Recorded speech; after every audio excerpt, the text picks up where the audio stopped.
Good morning, everyone, and welcome to the first meeting of 2021. Lovely to have you all with us, and I'd like to thank you for making time to join us on, of course, what is always a very important occasion each month as we make decisions in council about the betterment, about creating a better community for our region. Thank you for the media and for those of you who joined us. I'd like to make a special note in my opening address to Mr. Barry Crosh. Barry, it has been Chamber has not been the same without your presence, if I can say so, somewhat, if I don't want to embarrass you, but one of the downsides of COVID is that we didn't have Barry in the Chamber, having been here for more than 2 decades and never missed a meeting. So Barry, can I call you forward just to say a few words and introduce your guest? Thank you.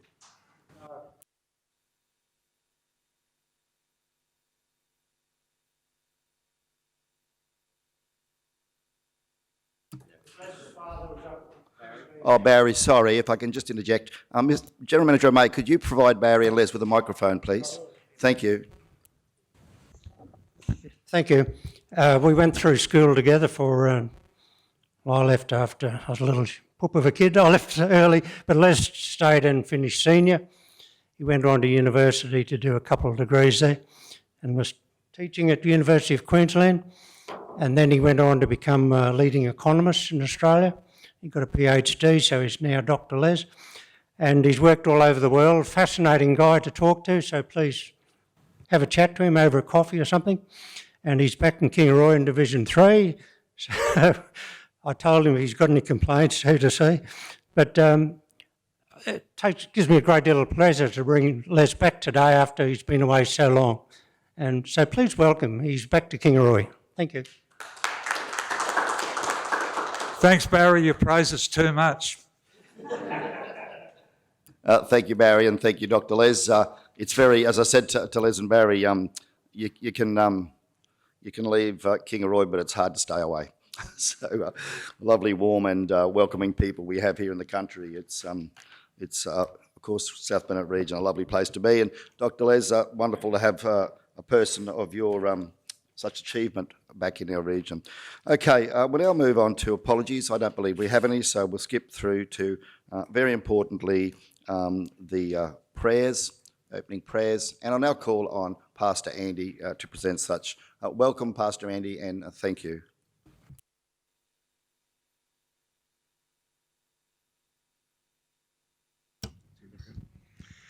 I just wanted to read out of 1 Timothy chapter 2, verses 1 and 2, and it says, "First of all, then, I urge you that petitions and prayers and intercessions and thanksgivings be made for everyone, for kings and all those who are in authority, so that we may lead a tranquil and quiet life in all godliness and dignity." And so I wanted to start by saying thank you to each of you that are in this room for serving our community and serving the South Burnett region. Thank you for your service, and let's pray. Heavenly Father, Lord, we thank you for your goodness to us. Father, we thank you for this beautiful day. Lord, we thank you for the rain that you've so graciously provided, and pray that you would continue to send rain to those areas that really desperately need it. Father, we pray for this meeting today. Father, I pray for your wisdom to guide each one of the individuals here. Father, as they make decisions, as they discuss and plan for the future of this community, for the future of this region, Father, we pray for your wisdom to guide them. And Father, we thank you for your goodness. And Father, we pray that you might be honored. In Christ's name, amen. Thank you, Pastor Andy. Pastor, of course, as always, feel free to join us, but we do understand you have a very busy day, so we'll understand if you have to leave. Thank you very much, and bless you. God bless. Have a wonderful day. Thank you. I'll now call on Councillor Duff to undertake the recognition of the traditional owners. Thank you, Councillor Duff. Thank you, Mr Mayor. I'd like to take this opportunity to acknowledge country and the traditional owners of the land where we meet this morning, the Waka Waka people, and acknowledge the elders both past, present and emerging. Thank you, Councillor Duff.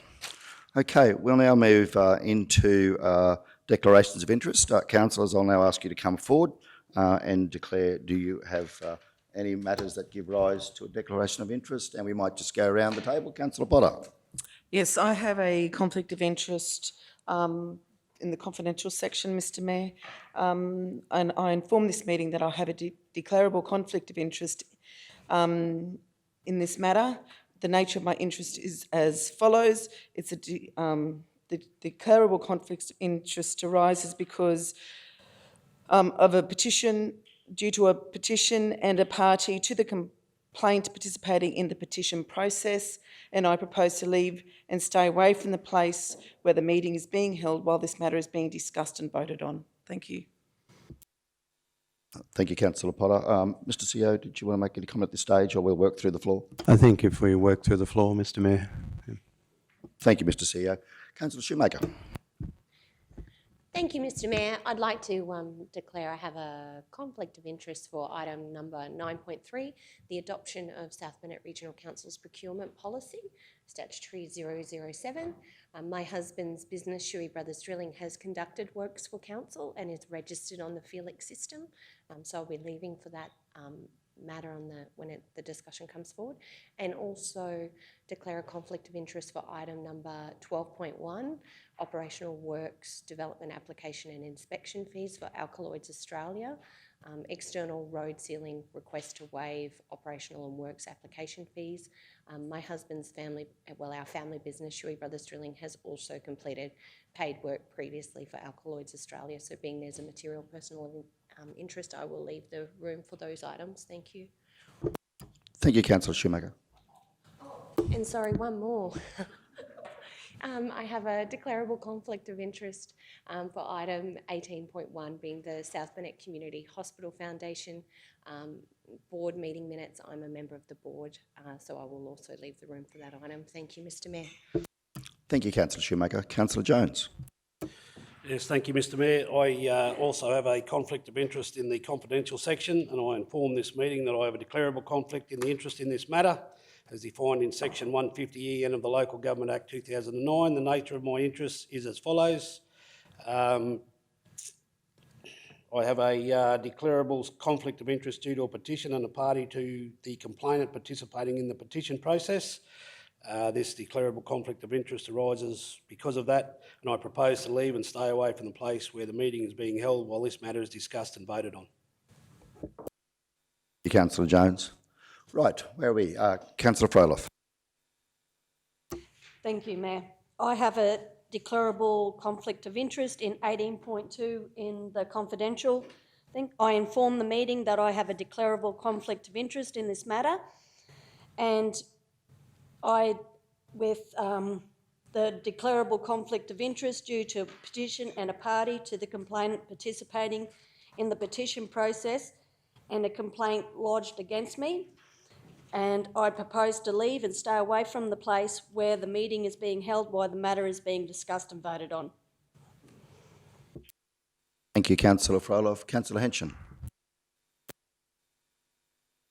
Thank you, Mr Mayor. Yes, I'd like to declare a conflict of interest in the confidential section and like to inform the meeting that the interest in this matter as defined in section 150N on the Local Government Act, and the nature of my interest is that the declarable interest arises from that I'm a party to the complainant having been referred to the IOA. I propose to leave and stay away from the place where the meeting is being held while this matter is discussed and voted on. Thank you. Thank you, Councillor Henson. Councillor Duff. Yes, Mr Mayor, I have a declarable interest in item 18.2 in the confidential section, and the nature of the declarable interest is due to a previous complaint lodged against me, and I'm also proposing to leave and stay away from the place where the meeting is being held while this matter is discussed and voted on. Thank you, Mr Mayor. Thank you, Councillor Duff. Okay, it's my turn. So I'd also look to inform the meeting that I have a declarable conflict of interest in matter 18.2. The nature of my interest is such that due to a previous complaint lodged against me, and this declarable interest, as such, I propose to leave and stay away from the place where the meeting is being held while this matter is discussed and voted on. Right. Now, that being the case, Mr CEO, it would seem that in relation to matter 18.2, we have 6 of the 7 councillors who have declared a conflict of interest and have informed the meeting that they intend to leave and stay away. I'd now seek your advice. Thank you. Thanks, Mr Mayor. The Act covers this, and would note for the meeting that all councillors advised in accordance with the Acts prior to the meeting their declarations of interest. So good job. That's one of the requirements we have nowadays. The Act is actually quite specific with regard to the procedure if no quorum, because we won't have quorum. There would be, given that we have one councillor in the room for this matter, if there was, in other circumstances, more than one councillor, the remaining councillors can decide on whether the other councillors stay in the room.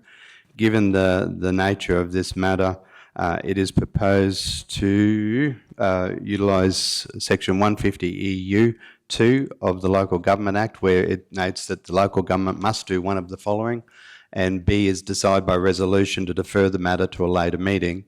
Now, Part C of that section of the Act, decide by Part 4 of that, a councillor does not convene the Act, I'll paraphrase down, by the procedural resolution to defer to the Minister. So all councillors with a conflict are eligible to pass the matter on. The other option is to delegate the matter. In this circumstance, it's probably the recommended course of option from myself would be to defer to the Minister and get his ruling. Thank you, Mr CEO. General Manager Jarvis, as the General Manager for Corporate Governance, this fits within your area. Could I just ask you, do you want to add any comments, and would you support the recommendation of the CEO in terms of referring the matter to the Minister's office? Thank you, Mr Mayor. Through you. Yes, I totally support the CEO's recommendation. It's in line with legislation. I totally support his recommendation, seeing that we don't have a quorum. So is the advice from the officers that we don't have a quorum, and as such the appropriate course of action in accordance with the legislation, Section 150 EU 2, is to refer the matter at hand to the Office of the Minister for Local Government. Right, so Mr CEO, how do we proceed from here? Do we have to... Mr Mayor, Linnell, have you got the wording? We sought advice prior to the meeting, given if this circumstance arose. So what is proposed is South Burnett Regional Council, pursuant to Section 150 EU 2B of the Local Government Act 2009, defer the decision in regards to agenda item 18.2, alleged inappropriate councillor conduct, complaint investigation and recommendation, to the Deputy Premier, Minister for State Development, Infrastructure, Local Government and Planning for consideration and decision at the February General Meeting of Council. So that would need to be moved, seconded and then voted upon, please. Okay, do we have someone to move that, Council? Thank you, Councillor Potter. Do we have a seconder? Thank you, Councillor Shoemaker. Those in favour? Okay, resolution has now been passed unanimously. The matter will appropriately be referred to the Minister's office, and we'll await their advice. Thank you, Mr CEO. Thanks, Mr Mayor. When we get to the confidential section, that matter will not now be dealt with today. It will go to the Minister's office. Thank you. Councillors, please strike a line through 18.2 on the basis that due to the lack of a quorum, the matter will now be referred to the Minister's office. Okay, now let's move on to deputations and petitions, and there are none on the agenda for this meeting. Item 7.1, therefore, can be found at 6, and it's the minutes of the last council meeting, which was held on the 16th of December 2020. Do we have a mover that the minutes be accepted? Thank you, Councillor Jones. Seconder, thank you, Councillor Froloff. Councillors, any questions, concerns in relation to the minutes? If not, those in favour? Passed unanimously. Thank you all. Item 9.1 is adoption of the South Burnett Regional Council Recruitment and Selection Policy Strategy 014. That's, oh, sorry, I've missed one. I do that time to time. So Barry you'll note that every now and then I'll try and skip through the meeting a little bit more quickly. But no, seriously, coming back now to item 8.1, a very important new initiative from Council, and that is the tabling of the business outstanding schedule for ordinary council meetings can be found at 23. Just a little bit of background here. This is used as a tool to monitor outstanding items that have been resolved at previous council meetings. The current business outstanding table for the ordinary council meeting is presented for councillors' information. Effectively, it's a process whereby councillors can be informed as to previous resolutions that have been through a council meeting, a general meeting, and the status of those in terms of follow-up and progress. Now, I do thank Mr CEO in that I know as an organisation, our organisational arm makes resolutions of council their very first priority in terms of implementing such. So thank you for that, and the report's attached there. Okay, so the recommendation is that the business outstanding table for the ordinary council meeting be received for information. Do we have a mover? Thank you, Councillor Potter. Seconder, thank you, Councillor Fryloff. Councillors, questions, comments in relation to the business outstanding table. Councillor Shoemaker. Thank you, Mr Mayor. I just had a question in relation to the item regarding Coolabanya sale yards. I just read in the update, it says that on the 9th of December, we began review of existing reports and compiling information to assist in procuring industry expert to prepare a report. I just wanted to ask a question as to why we were engaging an expert, being that there was already extensive information about Coolabanya sale yards as part of the tender process. And it's my view we've had already a lot of experts engaged, so there's a lot of information there available already. So I was just wondering why we are engaging another expert in this process.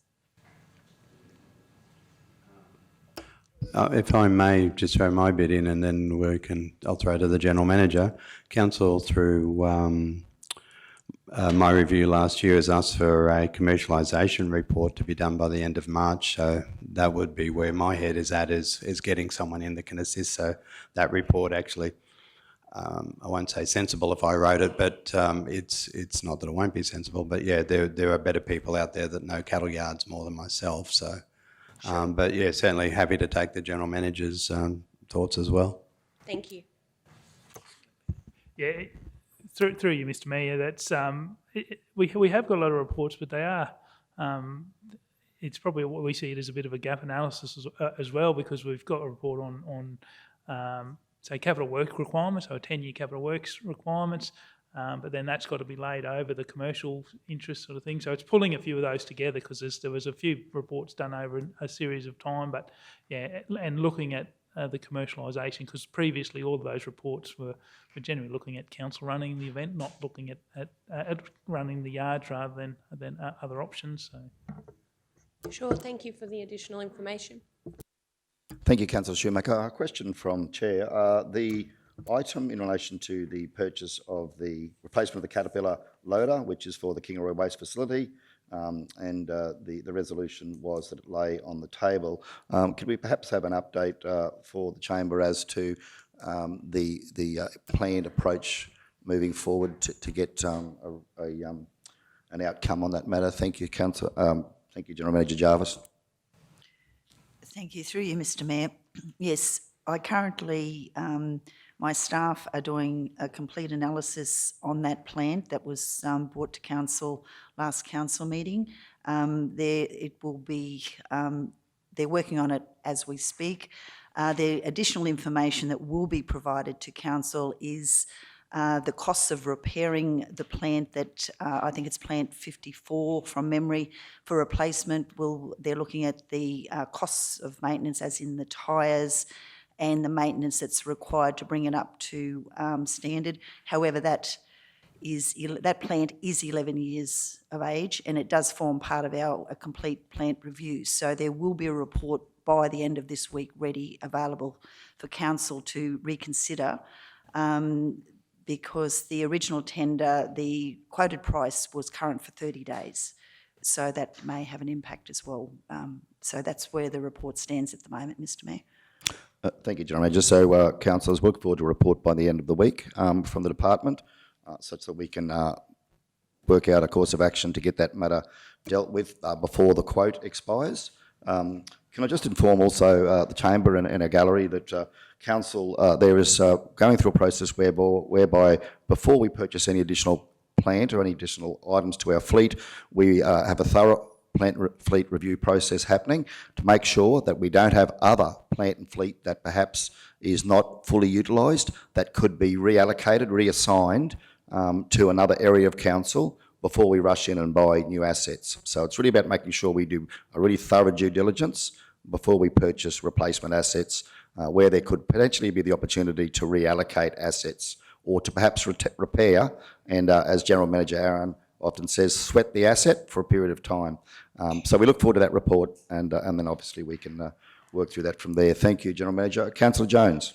Yeah, thanks, Mr Mayor. I just seeking some confirmation after discussions in our December meeting before Christmas over concerns that this machine may not have met workplace health and safety standards. I believe that there was a thorough investigation done in that, and I would just like General Manager, through you, Mr Mayor, to confirm that that machine was well and truly up to standard and specs for workplace health and safety for our staff to use. I'll refer that to General Manager Jarvis. Thank you. Thank you, through you, Mr Mayor. Yes, Councillor Jones, a full review was done on that vehicle by our mechanics, our workplace health and safety officers, and it was fully compliant. There was no risks or damage there.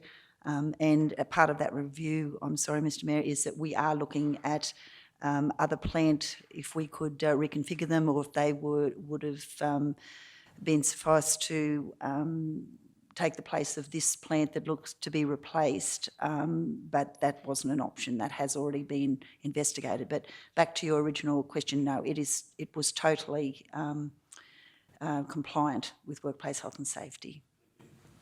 Thank you, General Manager. And of course, again, just to reiterate to the chamber and to the gallery that council, under the direction of General Manager Jarvis, is completing a very thorough review of all of our plant and fleet. That includes all of our yellow vehicles, so all of our heavy machinery, and all of our white vehicles, our utilities and so forth, to make sure that we are managing the community's assets and resources efficiently and effectively. So we very much look forward to the outcome of that review. Okay, so now, any other questions, comments, councillors? Otherwise, we'll go to the vote. Those in favour of acceptance of the report? Okay, passed unanimously. Thank you all. Right, now we'll move on to 9.1 at 28, adoption of the South Bennett Regional Council Recruitment and Selection Policy, Statutory 014. And councillors, the policy, of course, is contained in your agenda. And this policy aims to recruit and retain employees of the highest calibre. Council's recruitment and selection process is guided primarily by the merit principle and equal employment legislation, as well as any industrial instruments relating to employment.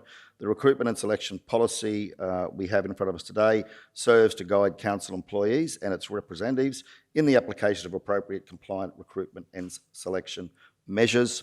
As such, the officer's recommendation is that the council recruitment and selection policy, Statutory 014, be adopted as presented. Do we have a mover? Thank you, Councillor Potter. A seconder?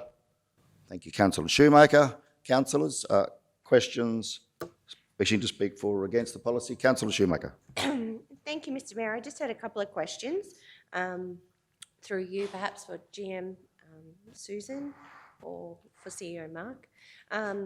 Just in terms of, in the general information section of the policy, it says the selection criteria will serve as a tool to measure an applicant's skills, abilities, qualifications, knowledge, experience, work performance, conduct and behavioural attitude in relation to those required for the position.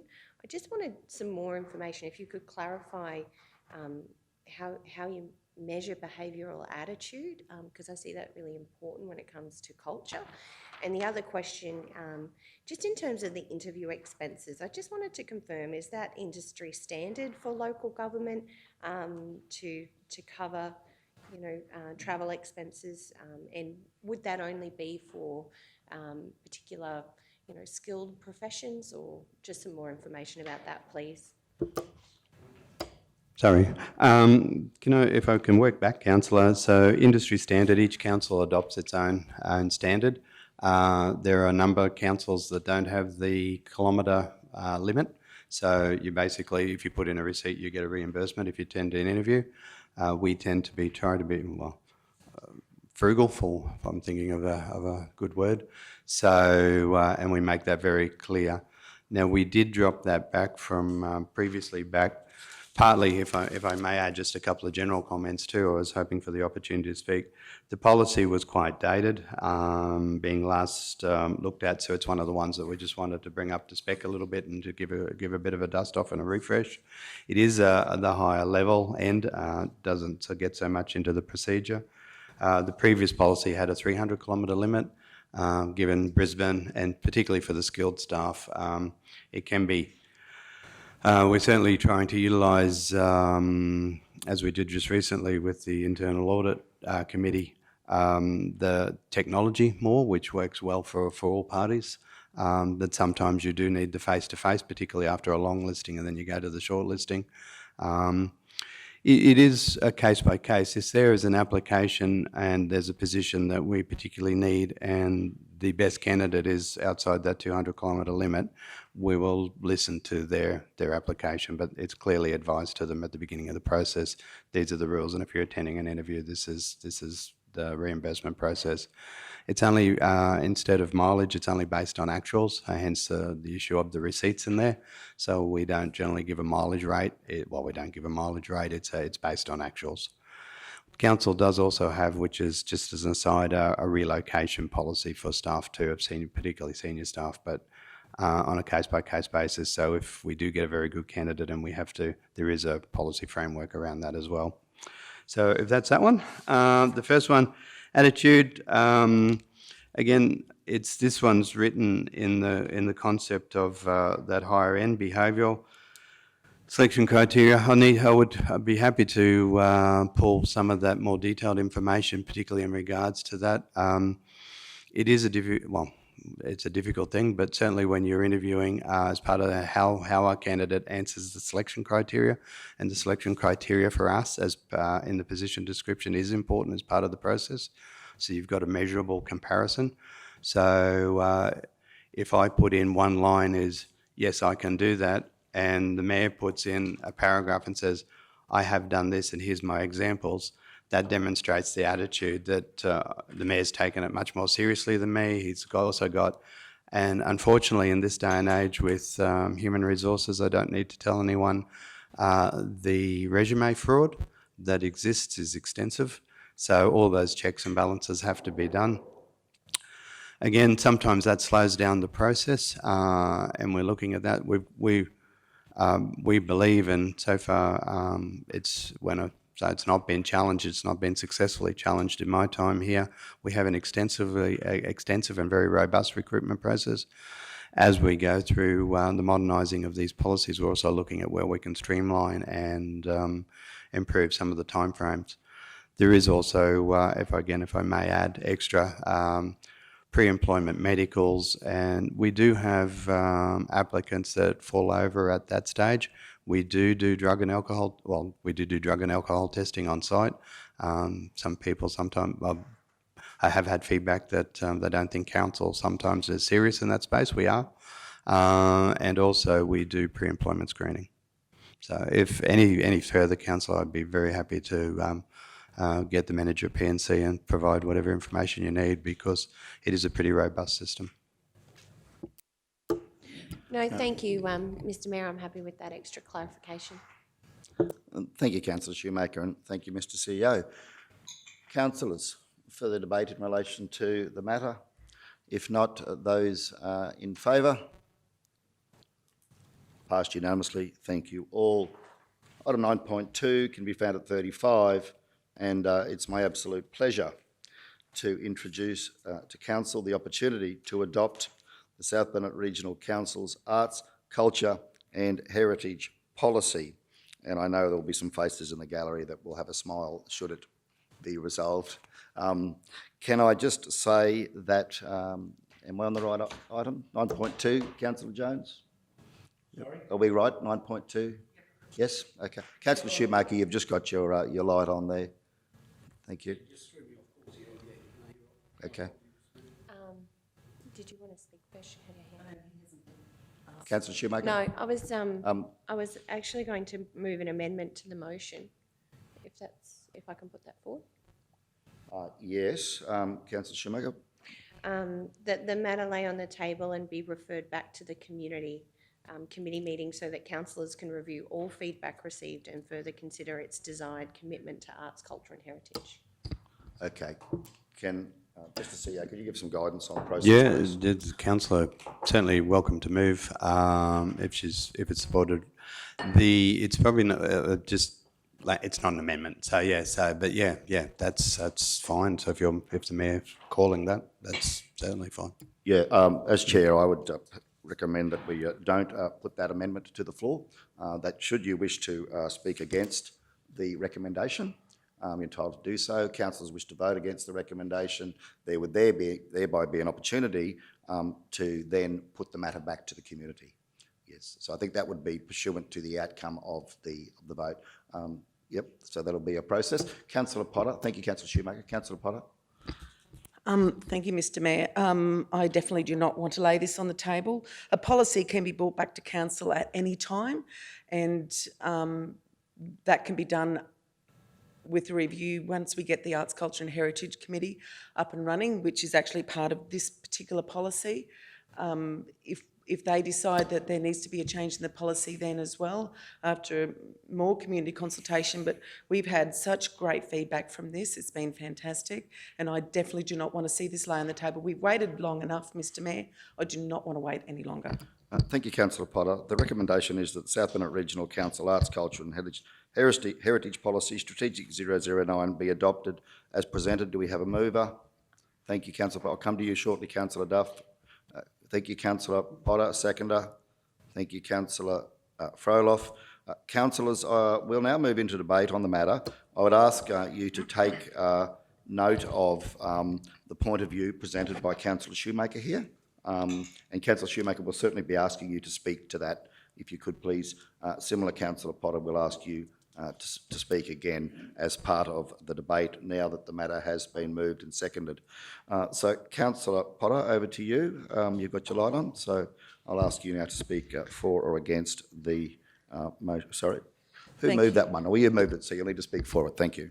Thank you, Mr Mayor. Look, for starters, I'd like to again thank the community for some fantastic feedback. That's all been recorded. Now, a lot of this feedback we have not put in the policy, but it will be brought forward to the Arts, Culture and Heritage Advisory Committee. They will then go through that feedback and that can be added to the Council's arts strategy, which they will then form.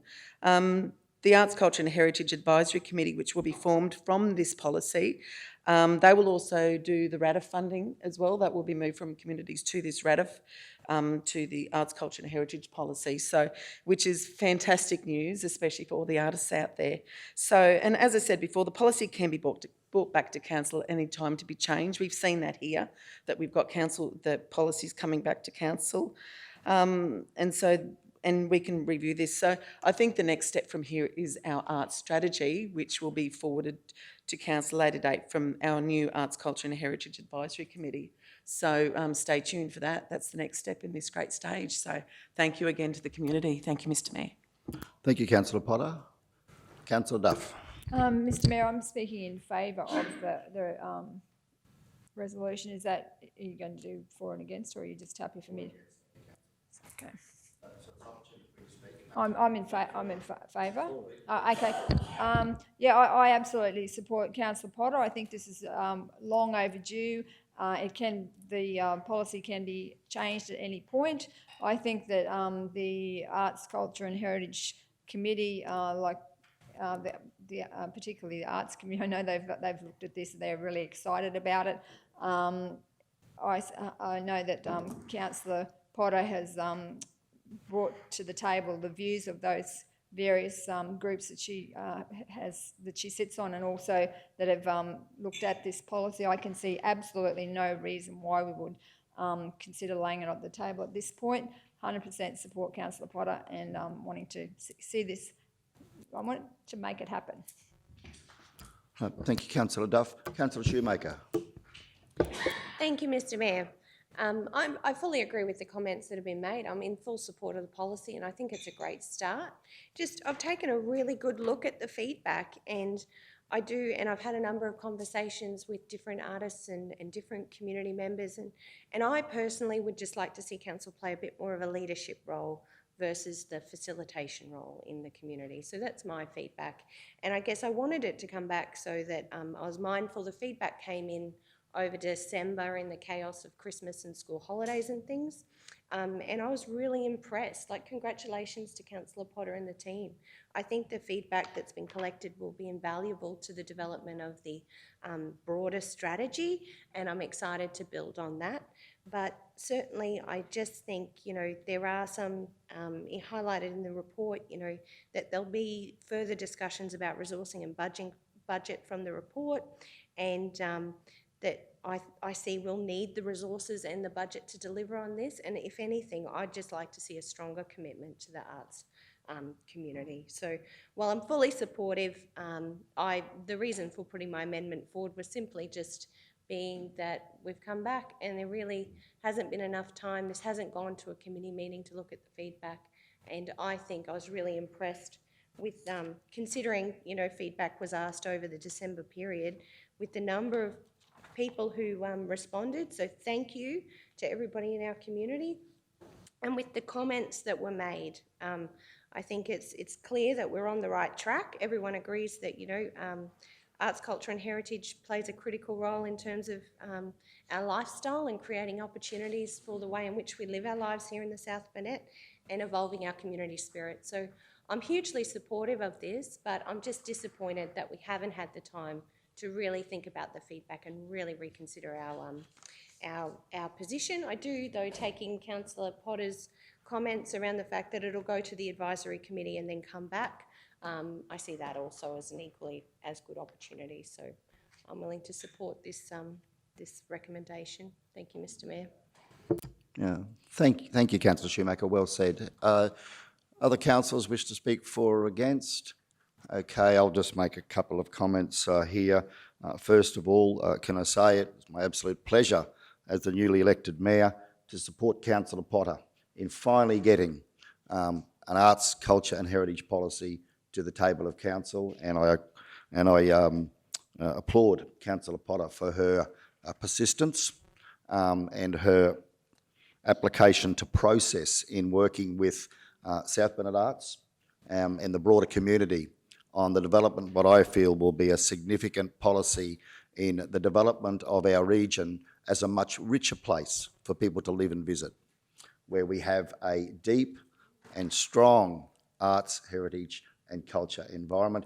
And I can see, without embarrassing Councillor Potter, that the tears are about to come from your eyes, and that is merely, that is very much an indication of your passion. So this policy acknowledges that arts and heritage are an important part of sustainable regional economies, and Council is extremely committed to working with our community to pursue arts and heritage development in our region, whilst preserving the unique features of our heritage, culture and artistic development.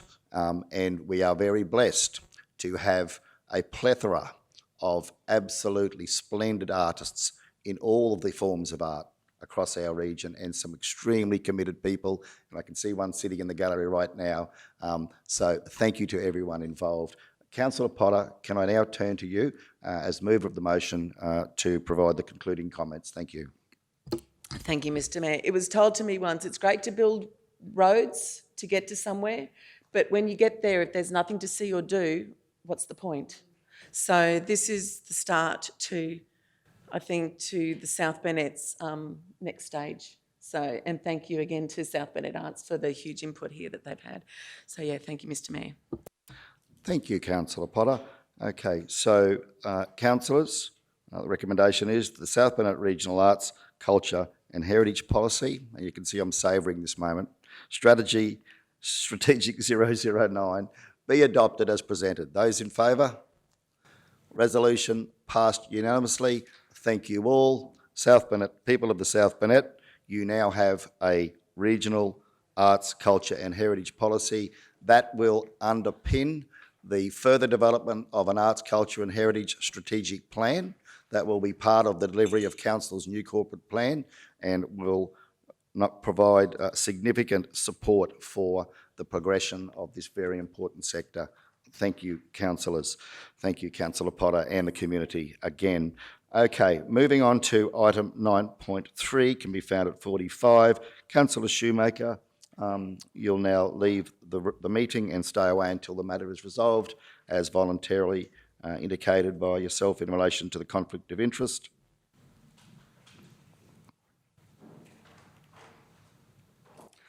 Okay, so at 45, and I might just refer the matter to you, Mr CEO, just for some opening comments. Thank you.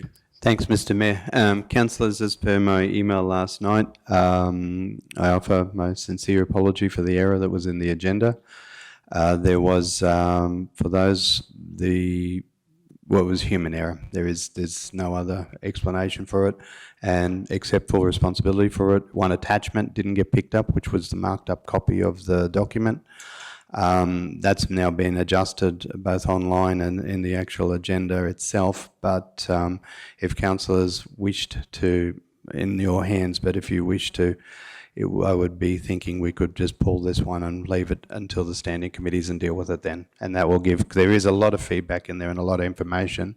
The standing committee will also give a much greater opportunity for a broad discussion before the final adoption. Thank you, Mr CEO. I might just come in here and just give a little bit of an introduction, a bit of a quick, I suppose, a sharing of information to the chamber and the gallery. And Barry, to have you back. Barry Cross, you'll note that we now have standing committees since you were here last. So we don't have portfolio briefings behind closed doors anymore. This council now has open, transparent standing committee meetings in their place. They are now live streamed, Barry, with the new technology. And of course, as COVID, obviously the COVID restrictions hopefully over time will be released, we'll be able to see a much fuller gallery at not just our general meetings, but also our standing committee meetings. So when we talked about the arts policy, for example, it went through a standing committee meeting. We had a very, very detailed conversation about it. This policy now is going through a similar process, has been through a similar process. Perhaps there's some more work to do on it, but those standing committees happen. So we now have 4 meetings every month. The general meeting is always the last meeting, but we have 3 standing committee meetings in advance of our general meetings that opens up the conversation and provides enough time for a very detailed debate in the open public forum by council. I think that's been a significant move. We know that the government is pursuing an agenda of rolling reforms as a result of issues in local government over recent years. Fortunately, our council has never been involved in any such conduct, but the Belcara reforms, our council has chosen to be a model council in open, transparent, accountable governance. And so we were one of the very first councillors, one of the first councillors in Queensland to pursue and support the legislation, and a part of that for us was the introduction of standing committees. So again, I applaud council, and I would certainly invite members of the gallery to join us for those standing committee meetings. As such, I would now move that this matter lay on the table and be referred to the February standing committee meeting for Finance and Corporate. General Manager, do we have a seconder for such? Thank you, Councillor Duff. Councillors wishing to speak for or against the motion? Procedural, Mayor.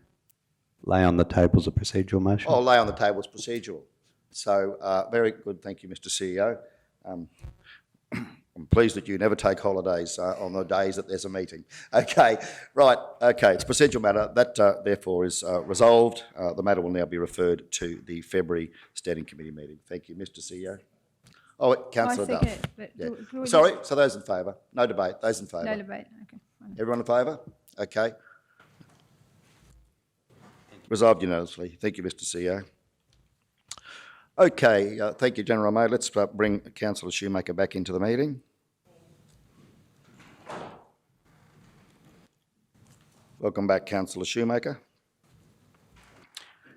Item 9.4, mayoral request to CEO in relation to Parks and Gardens, can be found at 91. And Mr CEO, I'll refer this matter to you to open the commentary on such. Thank you. Thanks, Mr Mayor. Actually, I might pass to the GM and acting manager that are both here today. There was a number of requests came through over the Christmas period, and this is an area that's been identified as council as an area that for improvement and a change of standards, if I may use that term. The recommendations that's put forward is to put, whilst there's been a lot of discussion, it doesn't turn up clearly in the operational plan. So part of today is to put it into the operational plan to give it another bout of impetus, and then there will be a formal report back to council as part of the third quarter, which will be the March operational plan, and then there will also be the fourth quarter report. So we'll give two key formal reports back to council as part of the operational plan process, and it certainly will strengthen council's intent in this space. Thank you, Mr CEO. Officer's recommendation is that pursuant to Council's Operational Plan 2020-21, the Acting Manager, NRM and Parks, be requested to develop maintenance service levels for NRM and Parks for further consideration by Council on mowing, garden maintenance and weeding program, CBD cleaning program and garden and verge enhancement program. Do we have a mover for such? Thank you, Councillor Duff, and a seconder. Thank you, Councillor Shoemaker. I will now call on councillors to speak for or against. Councillor Shoemaker. Thank you, Mr Mayor. I'm for this recommendation. Certainly parks and gardens are essential to our residents' way of life. The hard facts are that the way that our town look and feel is important when families and businesses are looking to move or stay in our region. The livability of our region is key to its growth and development. Council's core services of mowing, garden maintenance, weeding, CBD cleaning, these are the cornerstones of town pride. Grass to your knees, gardens overgrown by weeds, children playing in long grass, that's not the South Burnett I remember growing up in. I believe our ratepayers deserve better. I don't believe this is about more resources. I believe it's about working smarter with the resources that we have. I'd like to think as part of this process, Council would take a good hard look at the systematic issues in our current service levels and look to improve the overall processes and practices of our organisation. I believe we can do better with what we have. We must be frugal and work smarter, and this must be a priority of Council. I've consistently raised concerns and issues around the maintenance of our parks, gardens and CBDs, and I'd like to thank our staff for doing what they can to resolve these issues. However, I do agree with the Mayor's request, no more band-aids. It's absolutely time for some action. Thank you, Mr Mayor. Thank you, Councillor Shoemaker. Councillor Duff. Thank you, Mr Mayor. Yes, this is my portfolio, and I 100% agree that we need to get the mowing, garden maintenance and weeding program, the CBD cleaning program and the garden and verge enhancement program sorted sooner rather than later. I think I've just about driven our acting manager, Mark, I think he's working, he had holidays, but there was emails coming back and forth on Saturdays and Sundays about some of the what I regard as disappointing happenings over our Christmas period, because this council has a view that we want to make parks and gardens one of our priorities, that it's about livability and about, as Councillor Shoemaker said, when we come into the town, we want to see that there's town pride and that we really care about our community by the presence and the fact that we've got the footpaths clean, we've got the verges mowed, that we've got the beautiful flowers, and I also think that we need to get some consistency across our region, because I question Nanango looked beautiful and the other towns.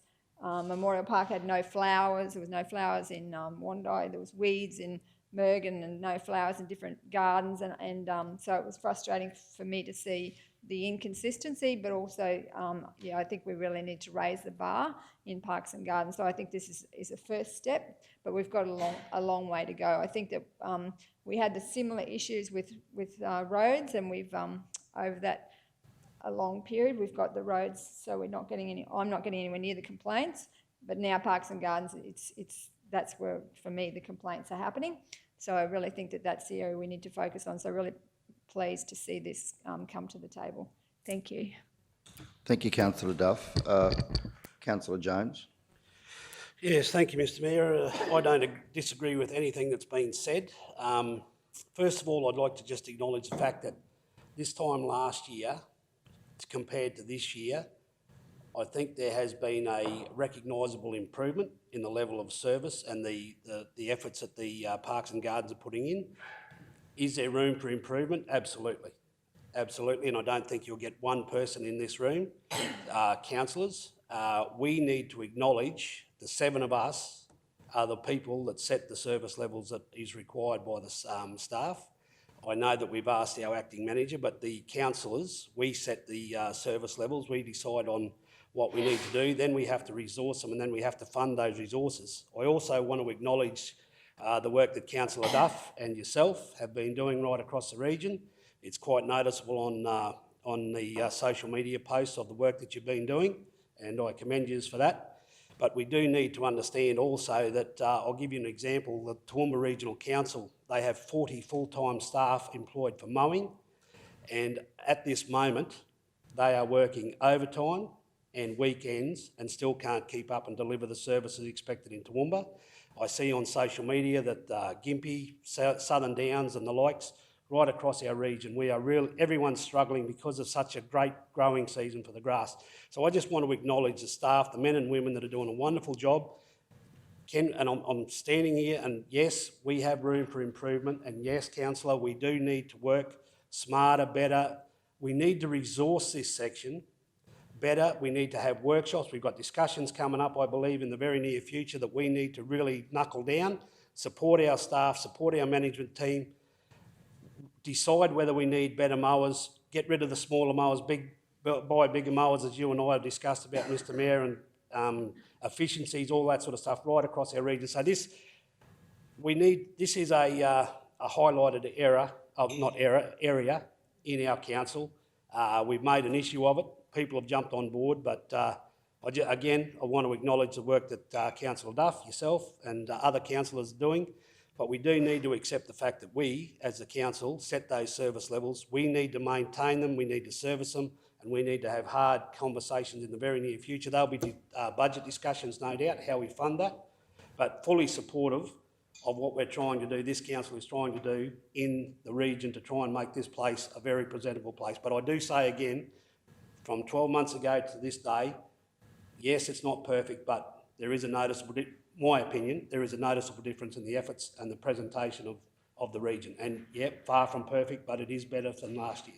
That's all I'd like to say. Thank you, Councillor Jones, and thank you for acknowledging the work. Certainly, Councillor Duff and I have been working very hard right through the Christmas period, well before, and continue to do so.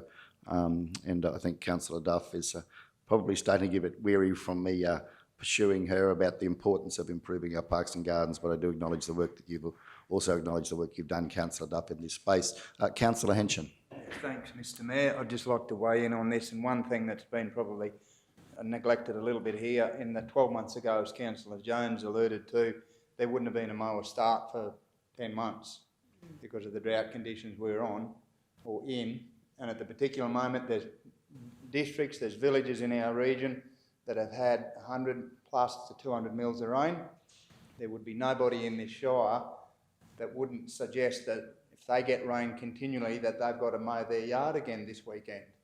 Now, across the region, it's a very, very big task, and I agree entirely with the comments being made here, but sometimes we've got to realise that in one of our little villages I drove through yesterday, the area in the centre of that village was mowed only just a few days ago, and it needs mowing again probably this weekend. We've got to be realistic about that sometimes it's just not achievable to set a standard. And yes, I certainly agree, and Councillor Shoemaker, there's some stages. The rapid growth of grass at this time of the year, with the seasonal conditions we have, it would in some circumstances be very, very difficult to keep on top of it. And yes, we've got to look at that and agree entirely. But I think people want to also be aware that under conditions when we get summer rain, it's extremely difficult to keep every park and garden and footpath and centre of villages and towns to the standard we want them to be overnight. So great job by the staff. I've seen slashes seriously covering some kilometres out there. I've seen guys in parks, and a credit to them. And it's a tough job. And as I said, we all know what it's like to maintain our own yards. Well, you hear the comments, oh, I've got to mow the grass this weekend. Well, they've got to do it again this weekend. So I'd like to think that people could take that on board as well and just be a little realistic about what council has to try and keep on top of. So, yeah, totally agree, and let's hope that we can certainly improve the standards, and let's hope that we do have to mow our grass every weekend. Thank you. Thank you, Councillor Henson. Councillor Shoemaker. Thank you, Mr Mayor. I just had a couple of questions in terms of this.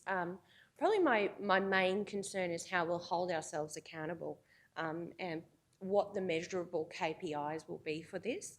And I understand that might have to come back to another committee meeting for discussion and be part of this broader discussion. But, you know, from what I see, we do have a number of staff, we do have a number of parks and gardens. You know, I think there needs to be some clear measurables and a clear quality assurance system that is checking these areas, because certainly I don't want to be out on my Christmas Eve checking the parks and gardens around the South Burnett next year. So I really do want to see some key performance indicators as to how we're going to be successful in this space, and some sort of quality assurance framework.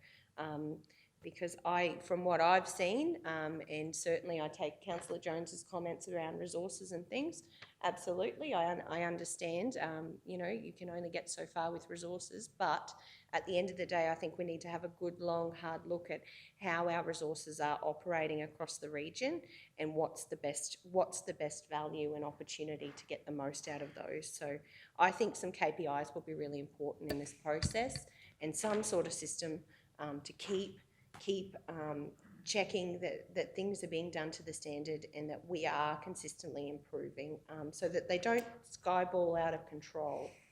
Thank you, Mr Mayor. Thank you, Councillor Shoemaker. Councillor Duff, you'll have the opportunity of reply as the mover. Councillor Jones. Yeah, just quickly, Mr Mayor, in regards to the comments from the councillor there, I totally take on board and support that.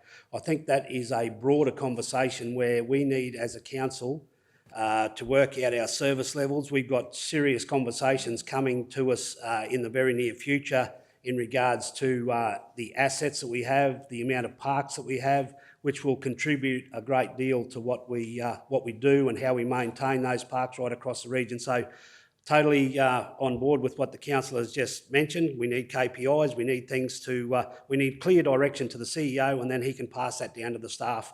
And we have our service levels set, and we make sure that the service levels that we set must be achievable, something that we can achieve, because there'll be nothing worse than us as a group of councillors setting service levels so high that we just can't get there, we can't afford them or whatever, and then we'll just get a bigger flogging in the community. So this is a bigger and broader conversation, and it will come down to all those things, I believe, how we maintain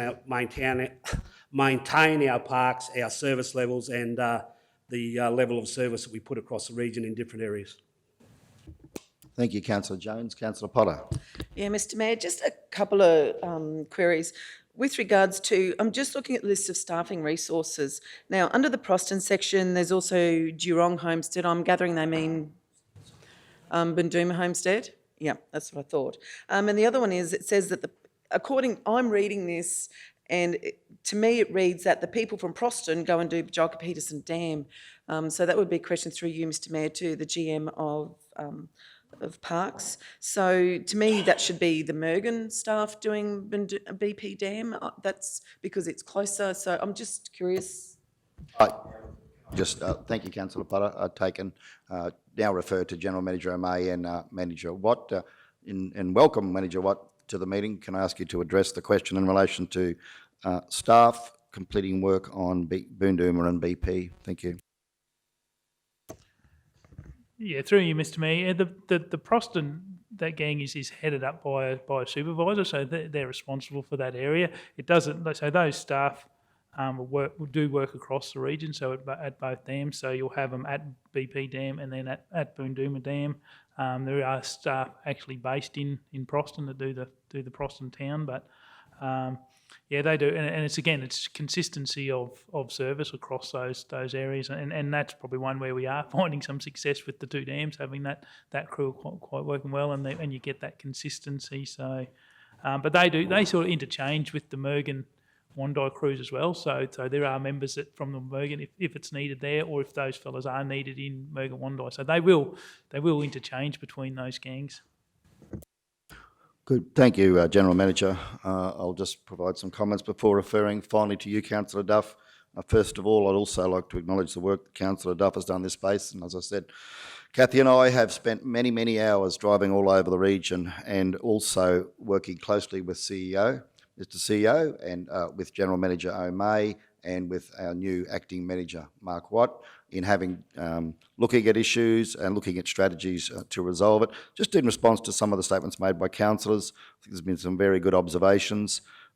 Response to rainfall, Councillor Henson, we certainly have a short-term transitional strategy that Manager Watt is working on right now to resource up our crew with additional resources from perhaps additional staff, backfilling with some contractors as we need to, and also reviewing all the plant and equipment needs as a matter of priority.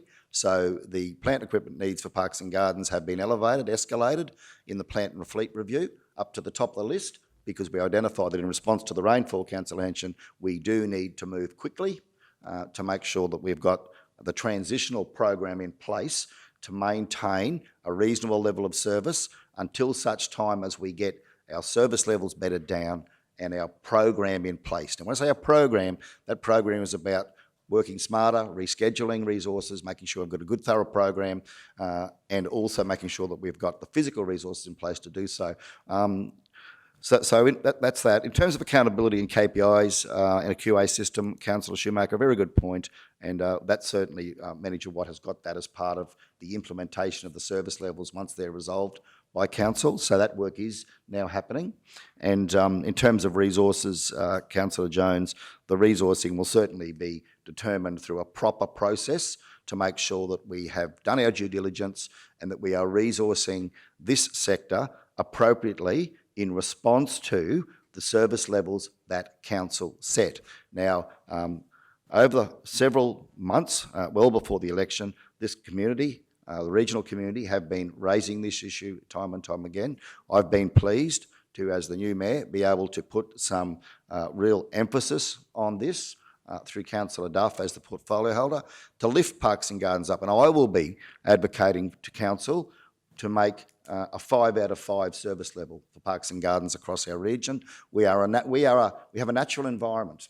We don't have the things that the big cities have, but what we do is have a beautiful landscape. And I believe we need to optimise the presentation of our communities through the presentation of our parks and gardens and our entryways, because that's behind our people. That, to me, is our biggest asset in this region. So that's what I'll be advocating for, extremely high service levels. And I would like to see us be regarded as an award-winning council for Parks and Gardens across Queensland. Reminder to councillors too that this motion, as moved by Councillor Duff, is that we request the development of, the manager be requested to develop maintenance service levels for further consideration by council. Now, I am keen perhaps to look at, Mr. CEO, at adding a time frame to that, so that council's got some clear expectations as to when that will be done. So I'd now refer to you, Mr. CEO, and your staff to provide some advice around that. Thank you. Mr. Mayor, as in my opening comments on it, it will be, first report comes back in, March, 31st of March is third quarter, so the two trigger points are 31st of March. We had talked previously about March and then February. February would be a pinch, but certainly there will be updates given to you as a briefing. But as part of the operational plan, third quarter review, so third quarter finishes 31st of March and then 30 June, so you'll get third quarter, fourth quarter reports. That being the case, Mr. CEO, would it be possible to then bring proposed or a report to council at the March Standing Committee meeting? Yeah, absolutely, yeah, by all means. Okay. So as long as there's no procedural issue, can we perhaps have that just a little tweak of the motion, Councillor Duff, that be requested to develop maintenance service levels for Aaron Parks for further consideration by council at the March Standing Committee meeting?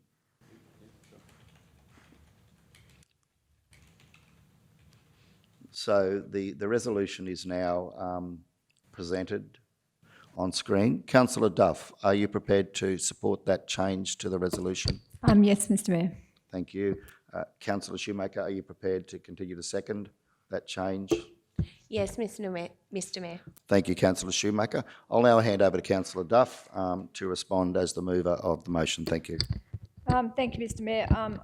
In Parks and Gardens, as has been pointed out by Councillor Henson, it's very difficult because it doesn't rain for a long time, and then all of a sudden it rains.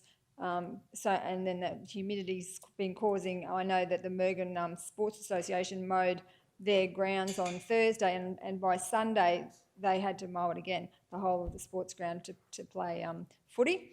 So and so we have with Parks and Gardens, you have to have it's sort of like you don't need anybody, and then you need everybody. So as Councillor Jones said, a lot of it's about equipment. So I saw driving through Tingura on the left-hand side, our guys with a very, very small mower mowing a huge area that probably could have been done with in half the time if we had a bigger mower or at least a slasher. So, and it's also about the contractors, like it's suddenly we need contractors, but they're also then when you need the contractors, they're also obviously there's grass in other people's places and they're tied up as well. So it's challenging, but it's not some. So what we have to do is, and we've talked about it a lot about having the contractors so that they're working for us pretty much all year round because they get very annoyed in the fact that we suddenly want them. So there's a whole. It's not an easy fix. And so the other one is the CBD cleaning program. I've been talking to General Manager Meehan about it, as well as General Manager O'May, because we need to get some consistency there. And there's also a very strong push from businesses to want to actually clean their part of the footpath. So we're working through that as well, because there's some things they can do and some things they can't. They can't use chemicals because of the environment, and council can't use chemicals either on the footpaths because of and so I've had with the new footpath in Mergen, a lady was using a bleach on the footpath. Well, you just can't do that. So we're trying to get together put together a pamphlet to show people what they can do, so that they can actually participate in the cleaning program across the region. All the businesses can do their bit to keep their footpath clean, and then we'll do a periodic clean, like with our big machines to clean. So we're working through all that, and also then the other thing that would help with the Parks and Gardens is if we can get some of those median strips, so that instead of them being grass, they could be concrete, things like that, because there's a lot of issues around trying to mow the median strips, because we've got it on main roads, there's all sorts of traffic control, that takes a lot of time now. So all of those things that we do as part of our budget process to get some funding to concrete or whatever those median strips. So it's a whole gambit of things that we need to do, but we're certainly, and I'm really pleased that Parks and Gardens has actually reached a point where it's the focus, and I'm hoping that, like the Mayor said, that we can be 5 out of 5, because it is something that we, if we resource it, we could do it really well. We could have beautiful Parks and Gardens, so that we could actually match Toowoomba and be maybe the how great would it be if we could have the South Burnett Carnival of Flowers? So that's my dream as well. Thank you, Councillor Duff. It's a wonderful dream to have. I'm knowing the performance of the South Burnett region, when we put our mind to something out here, Toowoomba might just have to be prepared to take second place in time to come. Right, councillors, everyone's had an opportunity to speak for and against. Now the resolution is as shown. Those in favour? Thank you. Resolution passed unanimously. Can I say, in closing the matter, sincere thank you to Mr CEO for guiding us in the process to get to this point, and also to General Manager O'May, and particularly to you, Acting Manager Watt, I know you have done a significant body of work with your staff on this already in the planning, and we're not seeing results just yet, but that will all come to fruition, I'm sure, in months to come, once we set these service levels, and then to the community, please watch this space. Expect to see some real improvements. I'm sure we have appetite in council for doing so. Right, now I would like to suggest that we break for morning tea. So as such, I'll move a procedural motion that we adjourn the meeting until 10:30 for morning tea. Do I have a seconder? Anyone? Thank you. Councillor Potter. Those in favour? Passed unanimously. Thank you all. As such, I would like to invite, of course, councillors, but also staff, and please, members of the gallery, media and Barry and others, please join us for morning tea. We'd love to have you share a cup of tea with us. Thank you very much, and we'll see everyone back here at 10:30. Thank you.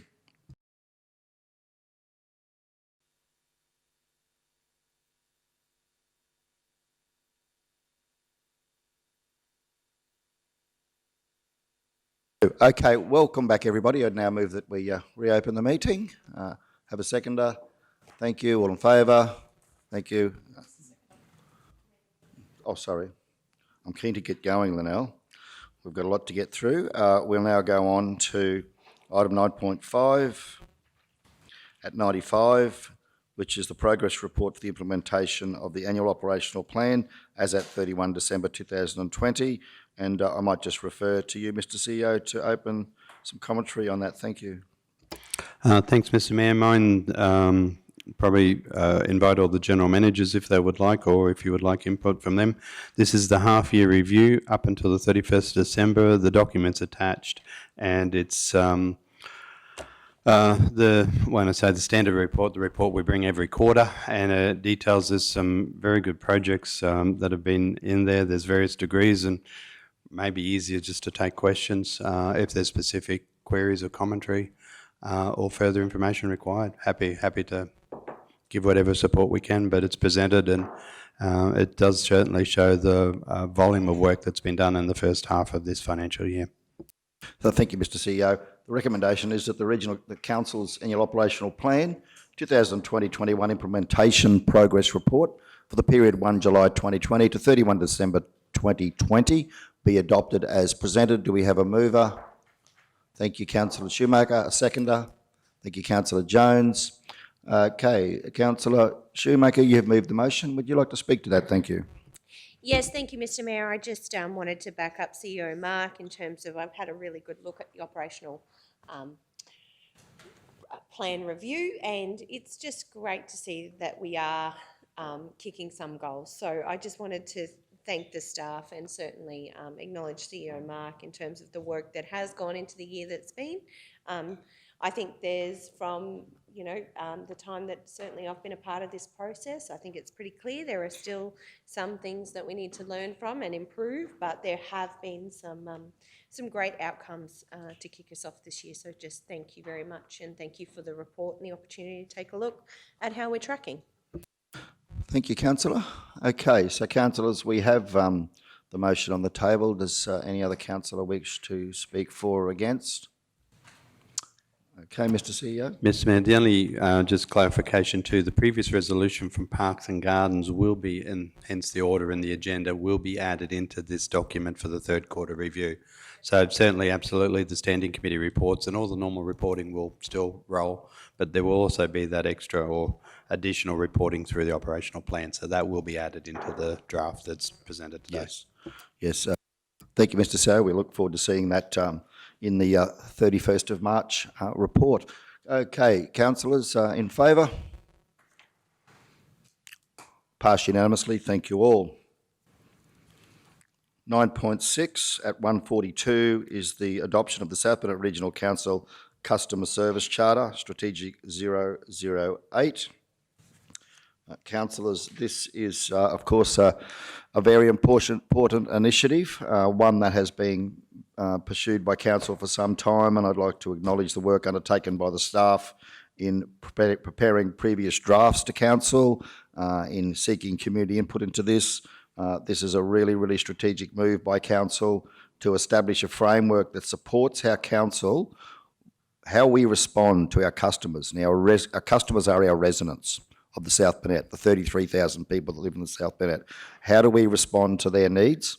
It's a foundation for us delivering good customer service. So with such, I would put forward the officer's recommendation now that the South Burnett Regional Council Customer Service Charter Strategic 008 be adopted as presented. Do we have a mover? Thank you, Councillor Jones, and a seconder. Thank you, Councillor Henson. Councillors wishing to now speak for or against, thank you. Oh, Councillor Shoemaker. Thank you, Mr. Mayor. I agree with your comments and acknowledge it's very important for council to have a framework in terms of how we are going to respond to our customers, absolutely.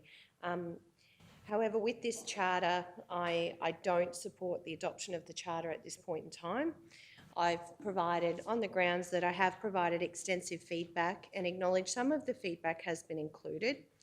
But since Monday last week, I've phoned, met and spoken with good people living in Division 4 who've raised issues with me previously. I've asked about their experiences in their dealings with council. These are ratepayers who own businesses and buildings in Kingaroy CBD, ratepayers who have raised families, work in our community and contribute to our region. I'm being kind when I say the responses have been poor. Ratepayers are tired of letters and emails they don't understand. They're tired of dragging issues out over months, and ratepayers don't feel listened to. Some ratepayers don't feel they can trust council to support them in resolving an issue or acting on their concerns, and many have given up. I know you won't always get the answer that you may like when you contact council, but for me, it's important that you get the answer and that you understand, and that as a ratepayer, you have a good relationship with your council. I believe we need more conversations, more phone calls, more open and honest conversations. The feedback I've received from ratepayers is simply appalling. Yet again, for me, this is about working smarter with what we have, being responsive and showing our ratepayers that we're doing our very best to stretch every one of their hard-earned dollars. In the feedback I've been given, I've been told we aren't resourced for more phone calls or conversation, that written correspondence is preferred, and that there needs to be further budget discussions to make any change. And I accept this, but I believe we need to get back to basics and do them well. Our ratepayers deserve the courtesy of a conversation. I'm not a customer liaison officer, and yet everywhere I go, I'm picking up issues and complaints. Something is clearly wrong. And while I absolutely support the ethos of this charter, and I accept that it can come back and be reviewed, I want to take a deeper look at what's going on, because I'm really concerned about the responses that I've received. And I'm grateful that on occasion you get the occasional compliment and it lifts your spirits, but a lot of what I've seen over the last 2 weeks, people have raised issues before and they're going unresolved and they don't feel they're being listened to. So while I'm fully supportive of a customer service charter, and I would like to acknowledge our customer service staff, because everywhere I have gone, they have been, everyone has said how brilliant our customer service staff are, how helpful and responsive they are, and how they, and I acknowledge they are trying to help. For me, it's about getting to the bottom of some of these issues rather than leaving them just roll on for a long time until your counsellor gets a call and has to go around and find out what's going on. So while I'm fully supportive, I'm sorry, I've provided feedback and I just don't feel that we've actually had the time as a council to really consider the full picture here. So I won't be supporting this recommendation. Thank you, Councillor Shoemaker. It might be timely that I just put forward a couple of the elements for clarification. So the policies contained in the agenda, the proposed policy under 3.1.2, the service standards, it talks about Council regards the timely response to customer telephone inquiries as a priority customer service standard, providing an indication as to the anticipated timeframe in which Council will work to resolve the request or provide additional information. At each point of contact where possible, in addition to providing written correspondence, Council encourages the Council employee responsible for the customer service request to make contact by telephone with the customer, where it is the preferred form of contact as nominated by the customer. And then in relation to telephone calls, the draft policy indicates that phone calls should be so it actually says that where a council employee is unable to answer the customer query immediately or the relevant department is unable to take the call, the customer contact details will be recorded to ensure the inquiry or service request is acknowledged through a return call or preferred form of contact from the responsible department within 2 business days. As to written correspondence by email or post, customers submitting a written inquiry or service request will be provided with a reference number within 5 business days in their preferred form of contact, and the inquiry or service request will be acknowledged in writing or preferred form of contact by the responsible department within 10 days, providing the name of the responsible officer and anticipated timeframe for resolution. They are some of the key elements contained within the current draft policy. Just to give further clarification to the matters you're referring to, Councillor Shoemaker. Right, other councillors wishing to speak? Councillor Duff.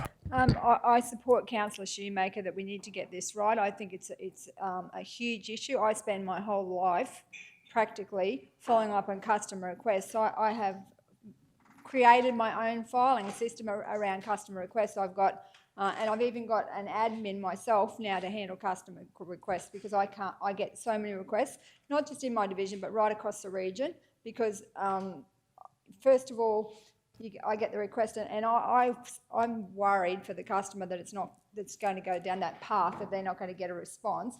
So I actually submit them deliberately so I can help the customer navigate the system. The roads was terrible and now it's great. So I'm finding that my road, like I've got a filing system that tracks all these requests and the roads must be resourced well or they've got it right.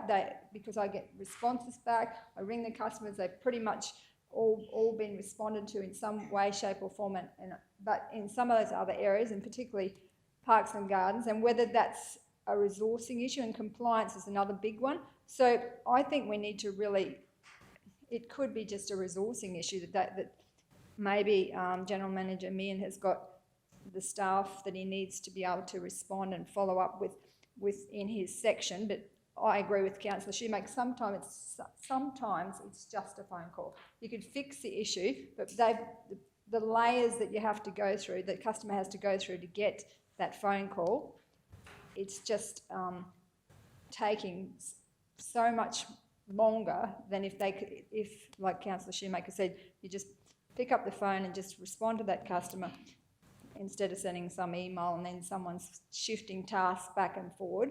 I think that we need to prosecute this big time. I think it's our core business. Customer service is our core business. And I've already flagged with General Manager Jarvis that what's happening to me is, and this would be happening to the other customers, I send a request through and I get a number back, but it's not related. I've got no idea which request it's attached to. So I've got to guess because it's a road one. It goes RD 1, 2, 3, 4, 5 or something, and I'm guessing which. And what I want to see is just something really simple. Whereas if I send a customer request through, that when it comes back, that original request is linked to it. And I'm thinking the organisation must be like how do they handle it across the organisation? Because if I can't track it, wouldn't it be simple if you had that original request and then each time an update was to that request, so the number was attached and then you had the request and then there was an update that said, this is where that one's at, this is where that one's at, but you get this line that says it's RD 1, 2, 3 and you've got no way of knowing. It's just, to me, it is one of the biggest issues we have in our council, and I agree with Councillor Shoemaker, we need to have a full workshop on this and get it right. So that's my opinion. Thank you. Thank you, Councillor Duff. And of course, some of those are matters of mechanics as to how our system works with the allocation of numbers and making sure we've got a communication trail. You know, I think our CEO and general managers have identified and informed us previously that our systems in council need a lot of work. Council has resolved and committed to the implementation of Tech One across the organisation, and that as part of that, I know our senior executive team are working on fixing these issues. Some of them are systems issues. So I just want to acknowledge that you've raised a really, really good point there, Councillor Duff. And General Manager Jarvis, I trust that is taken on board and we're working on addressing those those mechanical issues around how our procedures deal with processing and communicating customer requests. Did you want to comment on that? Thank you. Thank you, Mr Mayor, through you, Mr Mayor. Yeah, there's a bigger picture here. There's a couple of separate issues that you've sort of identified here at the moment, and you've got to understand that this charter is a whole of an organisational charter. It doesn't just belong to the customer service team. And I have said this in council meetings before, whatever, I started in customer service. I have the utmost respect for our staff. My office is just here near the front counter. I hear the phone calls that my staff receive. I hear the way they deal with and engage with the community, and I can only commend them. They do a magnificent job.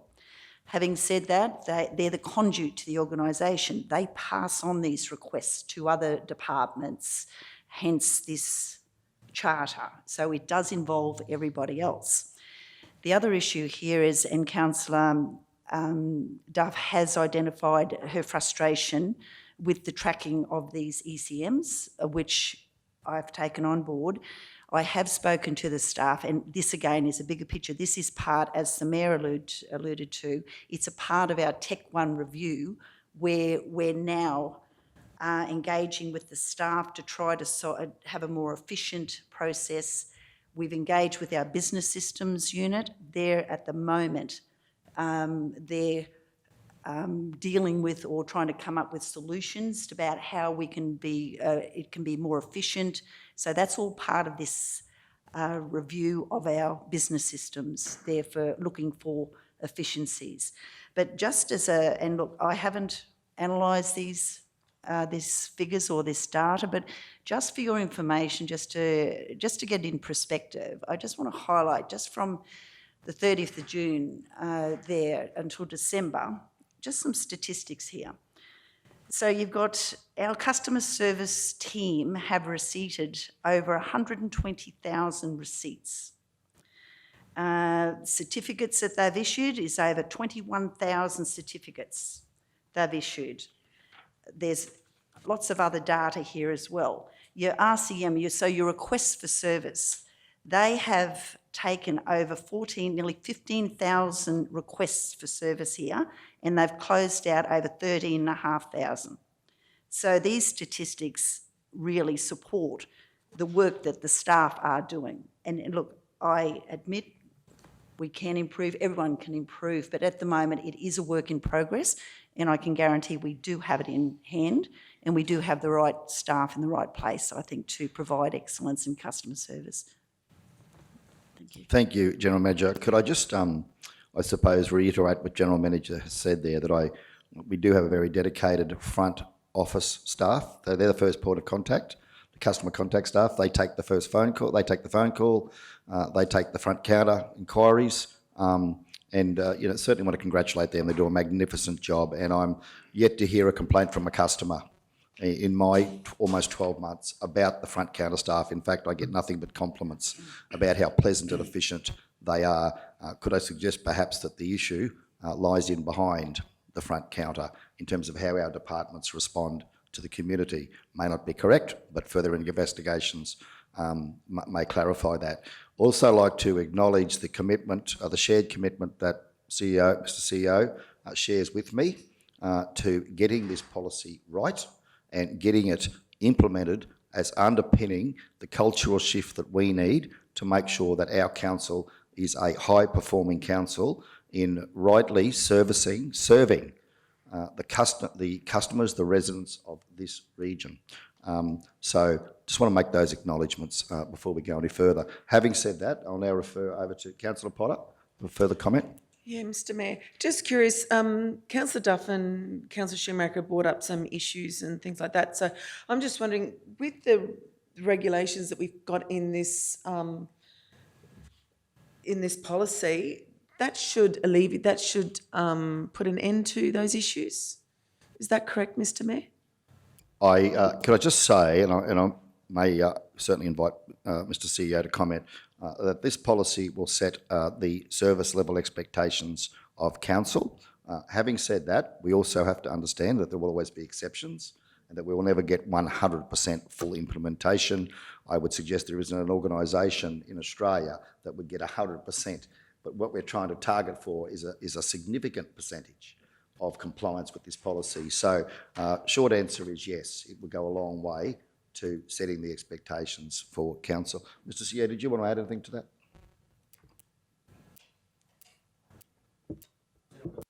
Yep, thanks, Mr. Mayor. Support your comments, and as I said, we have had feedback on it.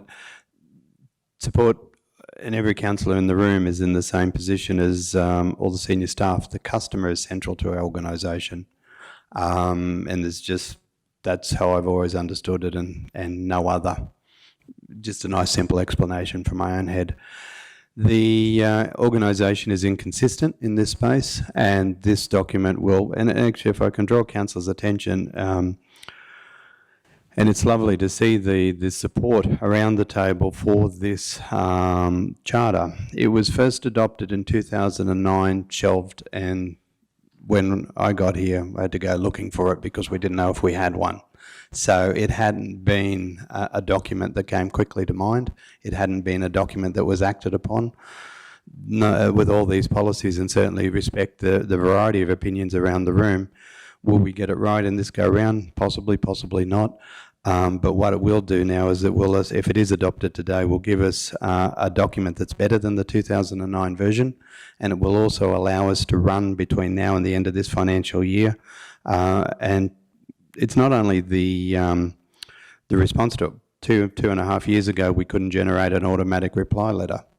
The system could not physically generate an automatic acknowledgement or reply letter. So we've moved a long way in the 2 years. We've got a long way to go still. It's a journey that possibly will never end because we'll always be looking for that improvement in the system. But certainly it'll allow us the adoption, if the council sees fit to adopt it today, it'll allow us to run between now and the end of this financial year to define the KPIs, look at the response requirements, have something tangible to measure against, and then we can come back as part of next year's operational plan and continue to review, renew and improve. Thank you, Mr. CEO. Councillor Shoemaker, I think you are next. Thank you. Yes, thank you, Mr. Mayor, and thank you for the extra information. Look, I'm still thinking in the recent discussions we've had, when you set a policy, it's really important that you have the resources and the budget there to deliver on it.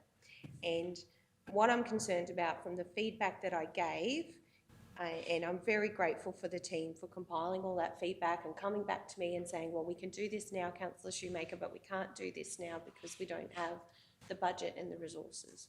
So I fully accept that this is a policy from 2009. Is it definitely time for review? Absolutely. However, and we've talked a lot about the cultural shift we need. I agree with you, Mr. Mayor. This sets the tone, which is really, really important.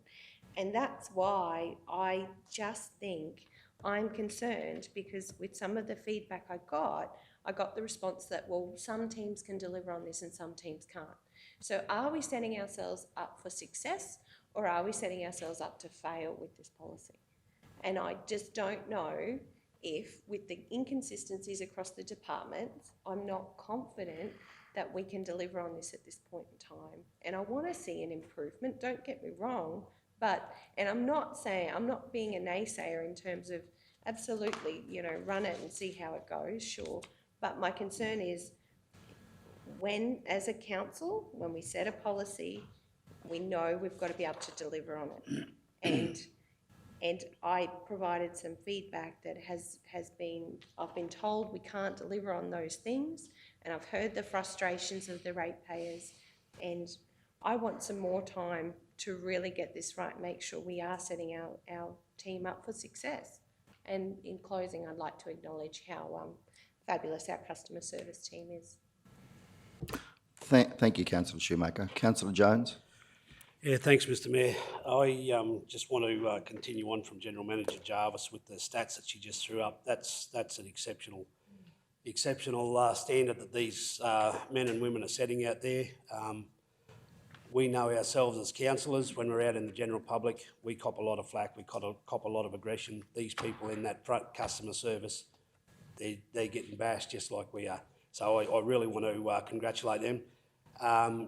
Is this an area that we've identified that needs improving? Yes, it is. Is the change happening as quick as we like? No, it's not. But that's something that we need to get to. You, Mr Mayor, have highlighted the points in our policy here for the customer service charter that I think will, and it's been mentioned here already, that around the service standards that we expect now.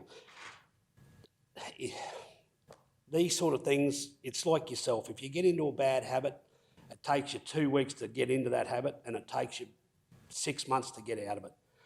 I think we need to cut these people a little bit of slack. Yeah, as I said, do we need to change? Does it need to improve? Yes, we do. Is it happening as quick as we like? No, it's not. Is it better than what we were 12 months ago or when we first come into this term as a council? I think it is. I think it's improved. And I think it's going to continue to improve if we give them the chance, give them the support that Councillor Shoemaker's identified, the resources and the budget discussions and all that. Those terms are going to come up a hell of a lot in the near future with, you know, resources and budgetary discussions and all that, because we're heading into our second budget. So we've got a lot to do and a lot to work with. So I think these people do a wonderful job. I think we need to get this in place. As we've already stated this morning here, policies can be reviewed at any stage. I think this is a pretty good guideline to start. The number of people that are in the community and having issues, I'd like to get a comparison of how many people, like you indicated, Mr Mayor, have had good experiences with these people. And I think we need to support them. Let this take, well, try and get it as quick as we possibly can, but understand that this is a difficult task and we're asking a lot of change. In the first 10 months of this council, by God, we've asked for a lot of change through this organisation. And we've got to be patient. We've got to understand that these people need the time, need the support. And that's all I'm saying. Fully support. I'm not arguing with any councillor's comments here today. On board with it, but let's just give our staff the support and let them understand that we are supporting them. We're not against them, not here to make their life harder or difficult or whatever. We need them to just be given the support and the time to make these change. And yes, if in a perfect world, it would happen overnight. So that's just my little bit to contribute, Mr Mayor. Thank you, Councillor Jones. Other councillors wishing to speak for or against? We have the recommendation, the motion on the table, moved by Councillor Jones. Okay, if not, I'm just going to take the liberty of summarising. I've listened to what all councillors have said here. I've had extensive council discussion, CEO Marker and I, in relation to this, and as you know, the two of us have been driving this for some time. Absolutely important that we recognise, and if you're listening out there or in the minutes, can we please acknowledge the tremendous work that our customer contact front office staff do. As you know, I come from a small business world where I understand the value of first impressions. And let me tell you, our customer contact staff are as good as I've seen. Having said that, there has been a broad community concern around this issue for some time. Could I suggest to you in the election campaign that the biggest issue that I heard in campaigning extensively on the ground was that the community broadly feel disconnected from the council that was amalgamated in 2008. They feel that the connection that they once had with their local council has disappeared, and that they feel disappointed that council is no longer local council. That amalgamation has undermined the relationship between the citizen and their council. However, we have amalgamation, we have to move forward with it. It is what it is, and we have to now make sure that we put in place processes to address this issue so that when we can create a connection with our citizens through trust and relationship building. And it's absolutely critical that we get this right. That we get the culture that exists in our front counter staff, our customer contact staff that General Manager Jarvis talked about, the culture, the attitude that those people carry through the entire organisation. And could I say to you, councillors, that includes you. And could I suggest to you that some of us need to give ourselves an uppercut? Could I suggest to you that we are not doing enough to set an example? Let me assure you that the message from the community wasn't just about the staff. It was about elected representatives who do not return phone calls, in their view, sufficiently timely, who do not get back to people sufficiently timely, and who are not to be seen to be following up on issues for residents. Now, I'm not isolating any particular councillor, but that was the broad view of the community in relation to the council as a collective. It starts with the tone that we set. We can write policies, but we lead by example, most importantly. The other thing is that there are, can I acknowledge, there is a lot of good work that are done by different departments, but we don't share those stories very well as a council and haven't for a long time. Our comms and media needs a lot of work to make sure that we are getting the good news stories out there, whether it be the culverts in Brisbane Street and Ango, whether it be the replacement of bridges or the road works that's been done at Ironpot, or whether it be how great Blackbutt parks are now looking as a result of the work that's been done in recent weeks. Got a long way to go, they're a work in progress. How good the roundabout in Wondai with the Christmas tree looked over Christmas. We don't share those great stories well. CEO Mark acknowledges this, and he's resourced our media and comms, and we now are working with some strategic advice from a third party to build a really strong strategic in comms so that our council is much better in acknowledging and sharing the great work that we do and our staff do and uplifting our community in a positive sense to build a stronger relationship, stronger support for. We don't work with community and we don't come together as a region, we will not fulfil our potential as a region. It's joint cooperation needed between council and community. I acknowledge what you've said, Councillor Jones, in relation to time and support. This doesn't happen overnight. But I think what you're actually saying there simply supports what Councillor Shoemaker's articulated. This takes time and it takes support.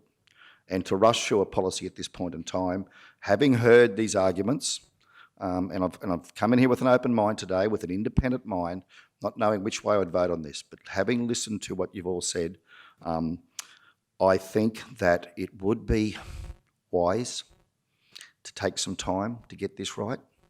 I don't think we should be rushing this through and lumping this on our CEO as a policy that we want to see implemented straight away until we make sure that our senior executive team and our staff are comfortable that they are in a position to implement this.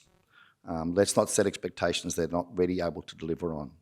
So I'm happy to see this go back to the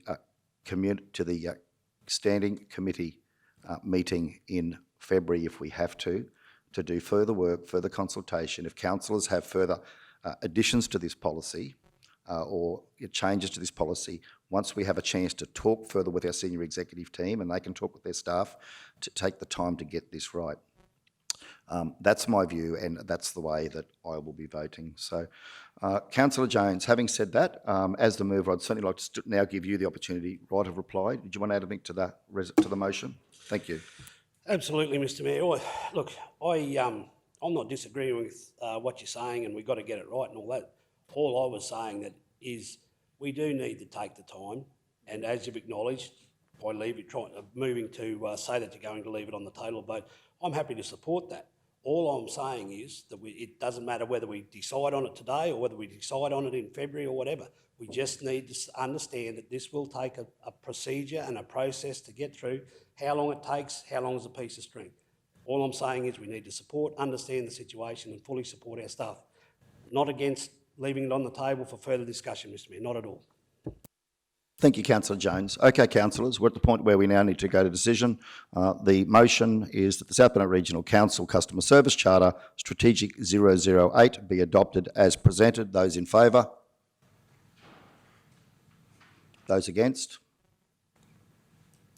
Resolution has been, how do we say there? Has been defeated. The motion has been defeated, Mr CEO, unanimously.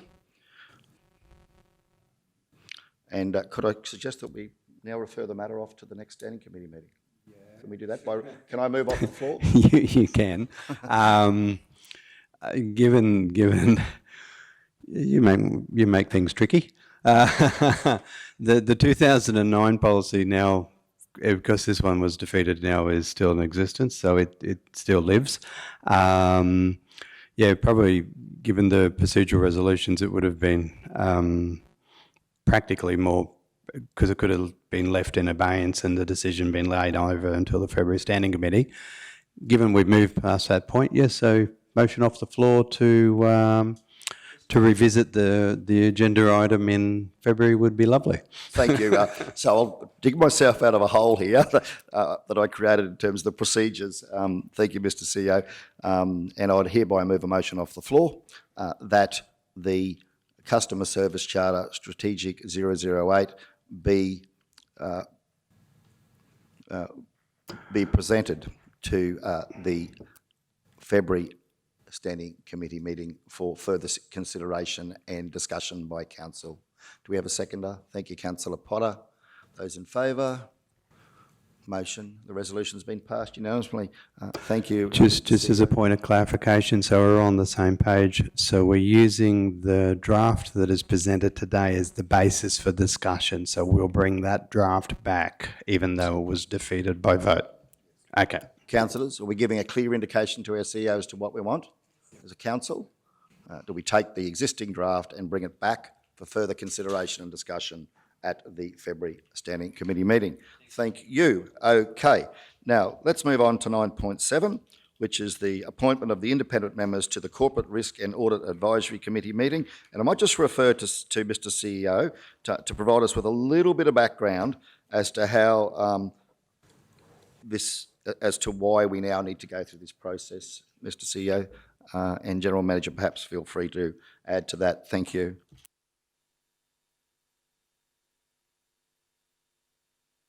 Sorry, councillors, we're at, are we at 151, Lionel?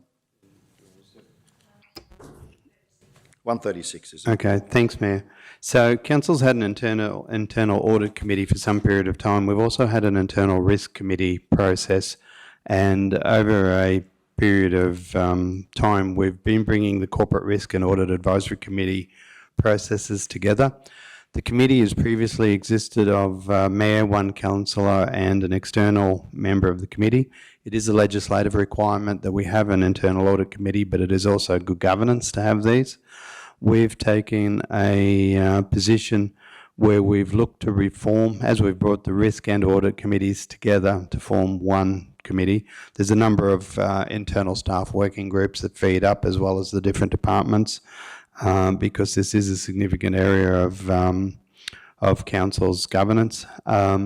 We've taken the opportunity to not only renew the committee, but reform it and bring in 3 external parties that are independent of council. So you have very, very much at that front end of the internal audit process, a very robust, challenging, for want of a better word, which is a good word, process to look at our finances. We are, which is a different discussion for another day, probably as one of the standing committees, continuing to look at how we put our finances together. The budget process this year will be coming back. So the audit committee has that oversight and review process of what we do. And certainly by having a really, not then do we only have we conduct internal audits of our own functions, which go back to these committees. But then also when we do the external audit for Treasury or the Queensland Audit Office, we've got the front end of the system loaded up with a very robust process that will also complement our external audit. Thank you, Mr. CEO. Could I just add to that commentary that Council received 26 submissions, of which 7 were shortlisted for interview, and from those 7, 3 participants came up as the highest scoring participants, having been involved in the shortlisting process. And as a qualified accountant myself in this audit space, I was extremely impressed with the calibre of applications that we received to be on our little South Burnett Regional Council internal audit committee. They were very highly qualified, very qualified and accredited and experienced people involved in this audit risk management space and financial accountability space. So as such, as a result of that, therefore, the officer's recommendation is that the South Burnett Regional Council appoint Peter van der Ike, as an independent committee member of the South Bennett Regional Council Corporate Risk and Advisory Committee for a term of 3 years. J.P. Kennedy, as an independent committee member of the South Bennett Regional Council Corporate Risk and Advisory Committee for a term of 3 years. And George Hampouris, as an independent committee member of the South Bennett Regional Council Corporate Risk and Advisory Committee meeting for a term of 3 years. Do we have a mover for such? Thank you, Councillor Shoemaker. Yes, and a seconder, Councillor Potter. Thank you. Councillors wishing to speak for or against? Those in favour? Passed unanimously. Thank you all. Item 9.8 is the draft corporate plan for the 5-year term, 2021 to 2026, and can be found, Linnell, at page... I've got 154, is it? Okay. So we're at 154. So,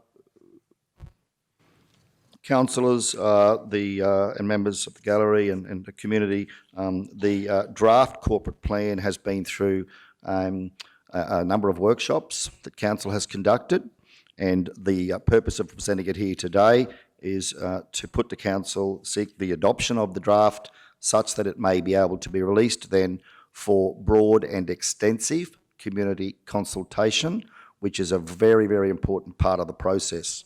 We want to get something out there that we can have the community work with and come back to us on. This is very much a work in progress. So if you adopt this today, it is not the done deal. It has to go out to the community and get their feedback. And CEO Mark and I will be working with the team to put together a very comprehensive, this time round, a very comprehensive community consultation strategy as part of this, and that has been shared with council at the most recent workshop. I'd like to acknowledge the work undertaken by Mr. CEO and also our facilitator Chris Rose from Blackadder in bringing us to this point, and also thank councillors for your efforts, particularly those councillors who provided comprehensive feedback to our CEO on the initial document. So as such, the recommendation is that council receive the draft corporate plan 2021 to 2026 and approves release of the draft corporate plan for community consultation, and I would hereby move such. Do we have a seconder? Thank you, Councillor Shoemaker. Councillors wishing to speak for or against? Thank you, Councillor Shoemaker. Thank you, Mr. Mayor.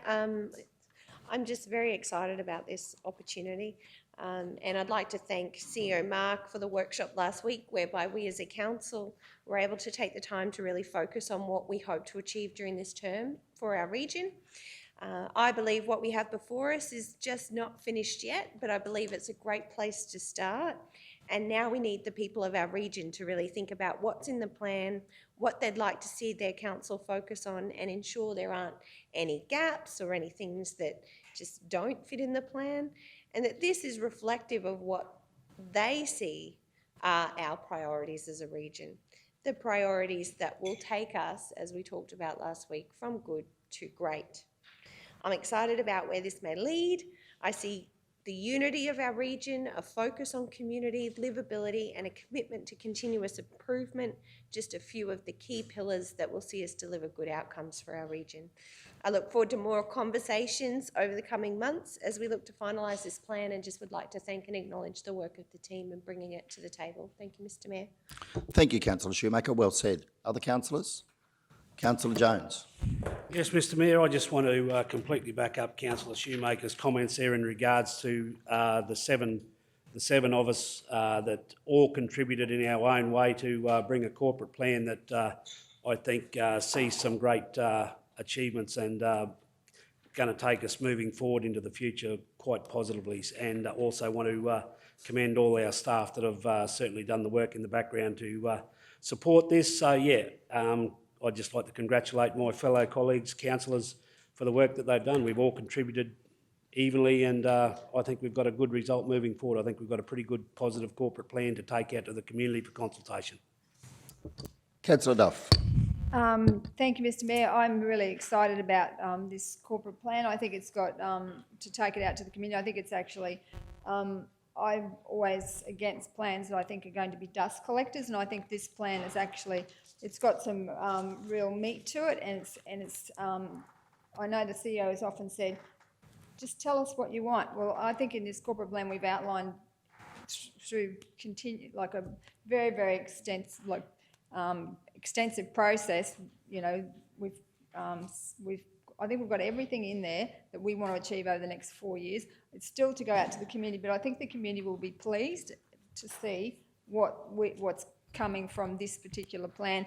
And just for me, I love our vision, and whether the community embraces that, but we agonised over that because it's, for us, it's about, we've got all these individual communities that are unique, but we're trying to get everyone to work together as a region. And so our vision is that South Burnett unique communities working together in a strong and vibrant region. Like, I love that, because I think we need that. The communities are saying we want to retain our individuality, but we need to work together to progress the South Burnett.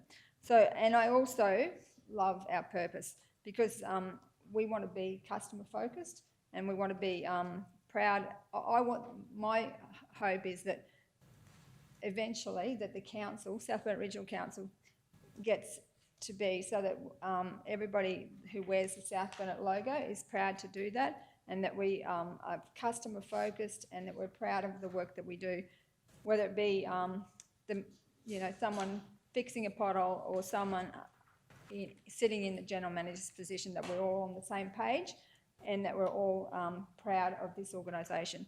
And our purpose is, whether it be changed, but the one we've gone out to the community is South Burnett Regional Council, making a positive difference in people's lives through the quality of the work we do.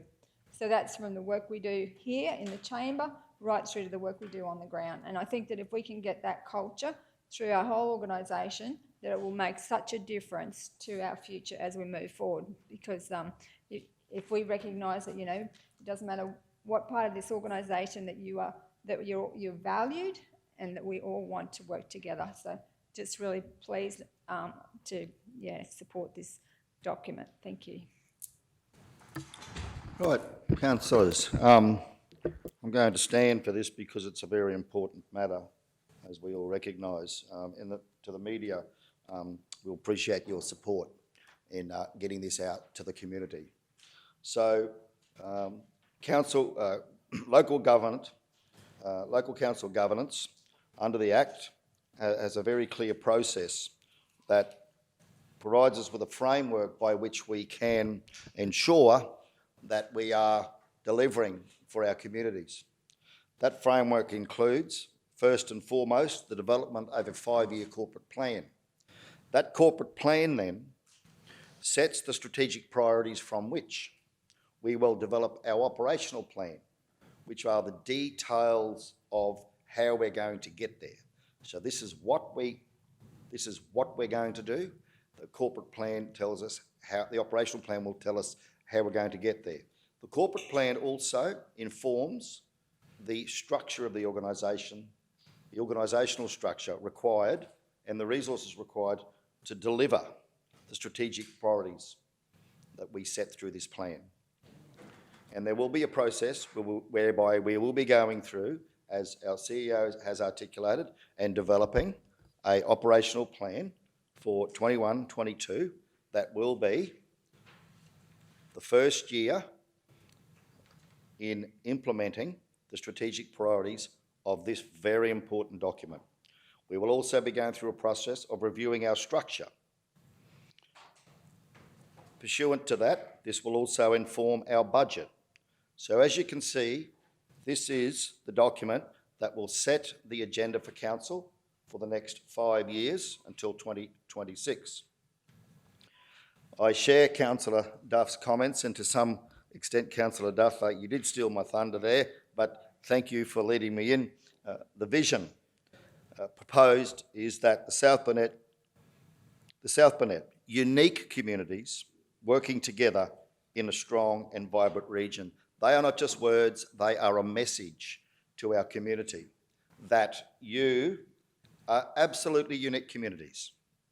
Proston is different from Banarkin, and the Nango is different from Mergen, and Kingaroy is different from Wondai, and Geelong is different from Blackbutt. Yes, you are unique communities, but we can work together to create a strong and vibrant region, and that uniqueness adds to that vibrancy. Our purpose is the South Burnett Regional Council is making a positive difference in people's lives. It's about people. This is about the 33,000 people that live in this region through the quality of the work we do, the customer service charter, the quality of the work we do. We seek to become a high-performing organisation in delivering on the needs, aspirations and desires of our community. And I compliment and commend the work that's done in coming up with this document. I have followed the corporate plans of this council for more than a decade, since amalgamation. And I would suggest to you that under the leadership and the facilitation and the work that we've done together, this is the best corporate plan I have seen presented to our community. Why? Because it is sufficiently detailed. It is not a broad brush thing that you just throw in the bottom drawer because it's got all these wonderful, flowery, glossy motherhood statements that no one knows what they mean. This has statements in there like, advocate to minimise the impact of heavy vehicle traffic on the CBD of areas such as Kingaroy. Develop and implement standards for the maintenance and cleaning programs for the CBD areas of our townships. Develop and implement initiatives to enhance community parks and gardens and recreational facilities.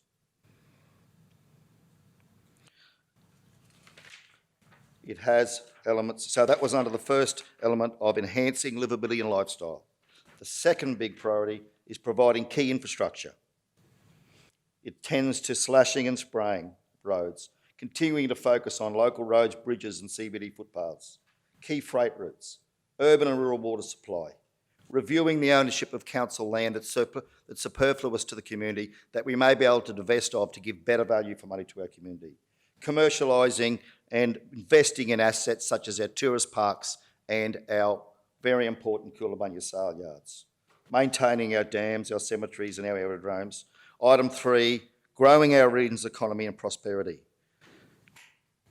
Getting in behind the agricultural economy, arts, culture and heritage, visitors, growth and development, post-secondary education opportunities for our region, a post-secondary education centre, digital connectivity, the water study, implementing the recommendations of that, supporting Indigenous tourism, transitioning from coal as Stanwell moves through that process. Item 4, safeguarding our environment, biosecurity and pest management, renewable energy, transport and information, innovations such as fostering investment in rechargeable battery vehicles.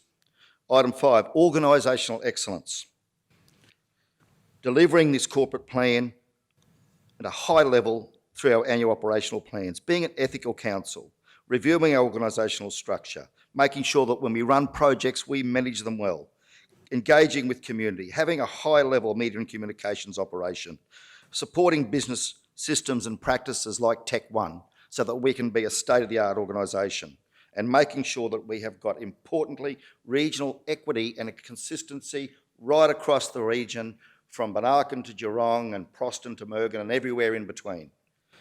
This is a very, very detailed, specific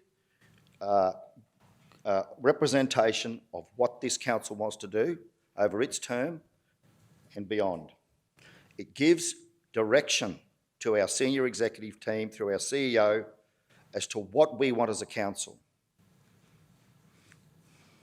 And it will inform the decisions we make in future. It is supported by a comprehensive communication strategy that will make sure that when this document is finally adopted for implementation, it has been right through our community, giving every single citizen the opportunity to have input.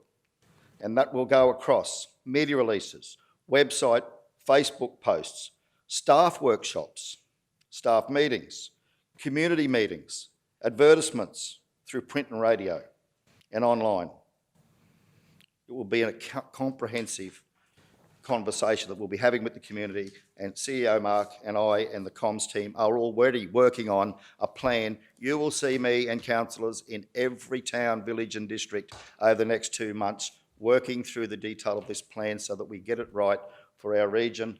And as such, I'm happy and very pleased and privileged to present to Council and move that the Council receive this draft corporate plan and approve the release of the plan to the community for consultation. Thank you.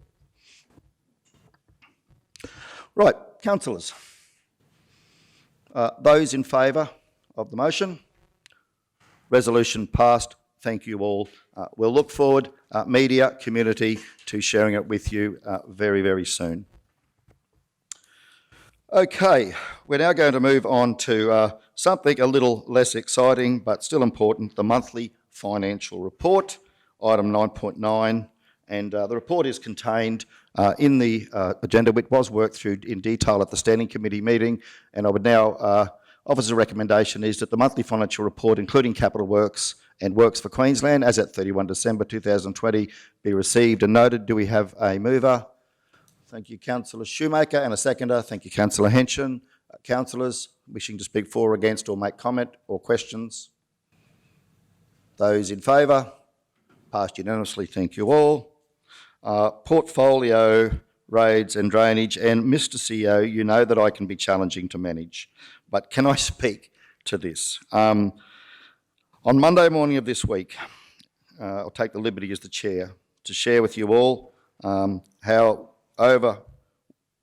joyous it was to be part of the groundbreaking ceremony for the Kingaroy Transformation Project, known as the KTP.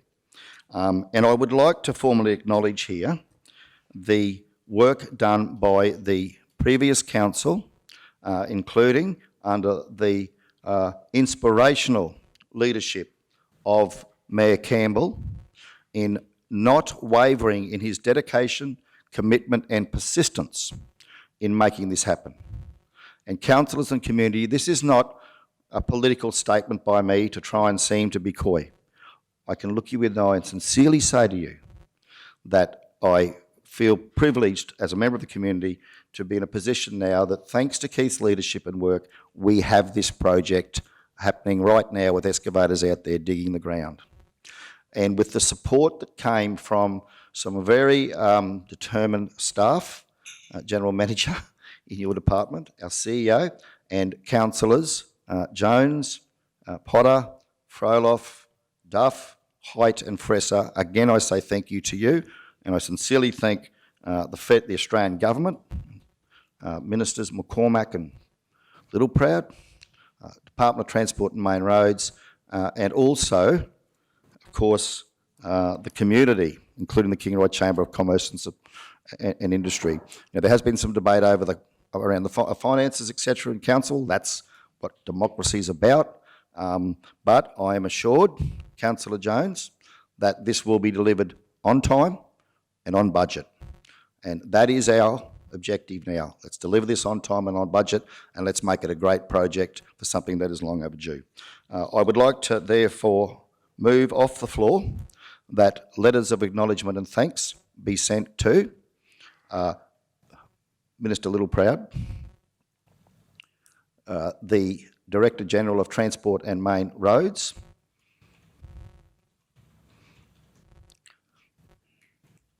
Mayor Campbell,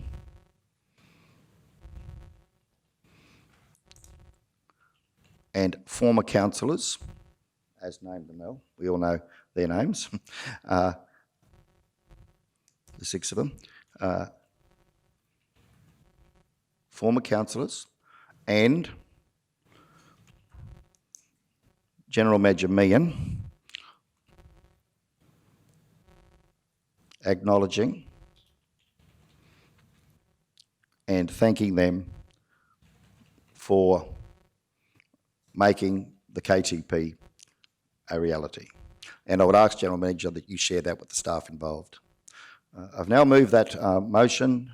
Do we have a seconder for such? Thank you, Councillor Shoemaker. Those in favour? Passed unanimously in Councillor Potter's absence. Can only assume that she thinks I talk too much. She's gone out for a break. Okay. Councillors, thank you for entertaining me and listening to that. Now move on to 12.1, at 228, operational works, development application and inspection fees, Alkaloids of Australia, external road sealing, request to waive operational works and application fees. Note, Councillor Shoemaker has declared a conflict of interest in relation to the matter and is now leaving the room. And that, councillors and gallery, can be found at, Linnell, page 213. My numbering's a little bit out this time, so it's 228, okay. There was just an update to the version. So, okay, 228, you can see that document there. And anyway, so we have our officer's recommendation here that South Bennett Regional Council refuse the request to waive fees for operational works relating to the external road upgrade of Council's unsealed roads, Mamarambi Cemetery Road and Postles Road at Mamarambi, on the basis that Council's recently adopted development incentive scheme does not provide for a reduction in application fees. Do we have a mover for such? Yep. Councillor Jones. Do we have a seconder? Councillor Proloff. Okay. As the mover of such, Councillor Jones, would you support us, provide some further information as to the background to this motion? Thank you.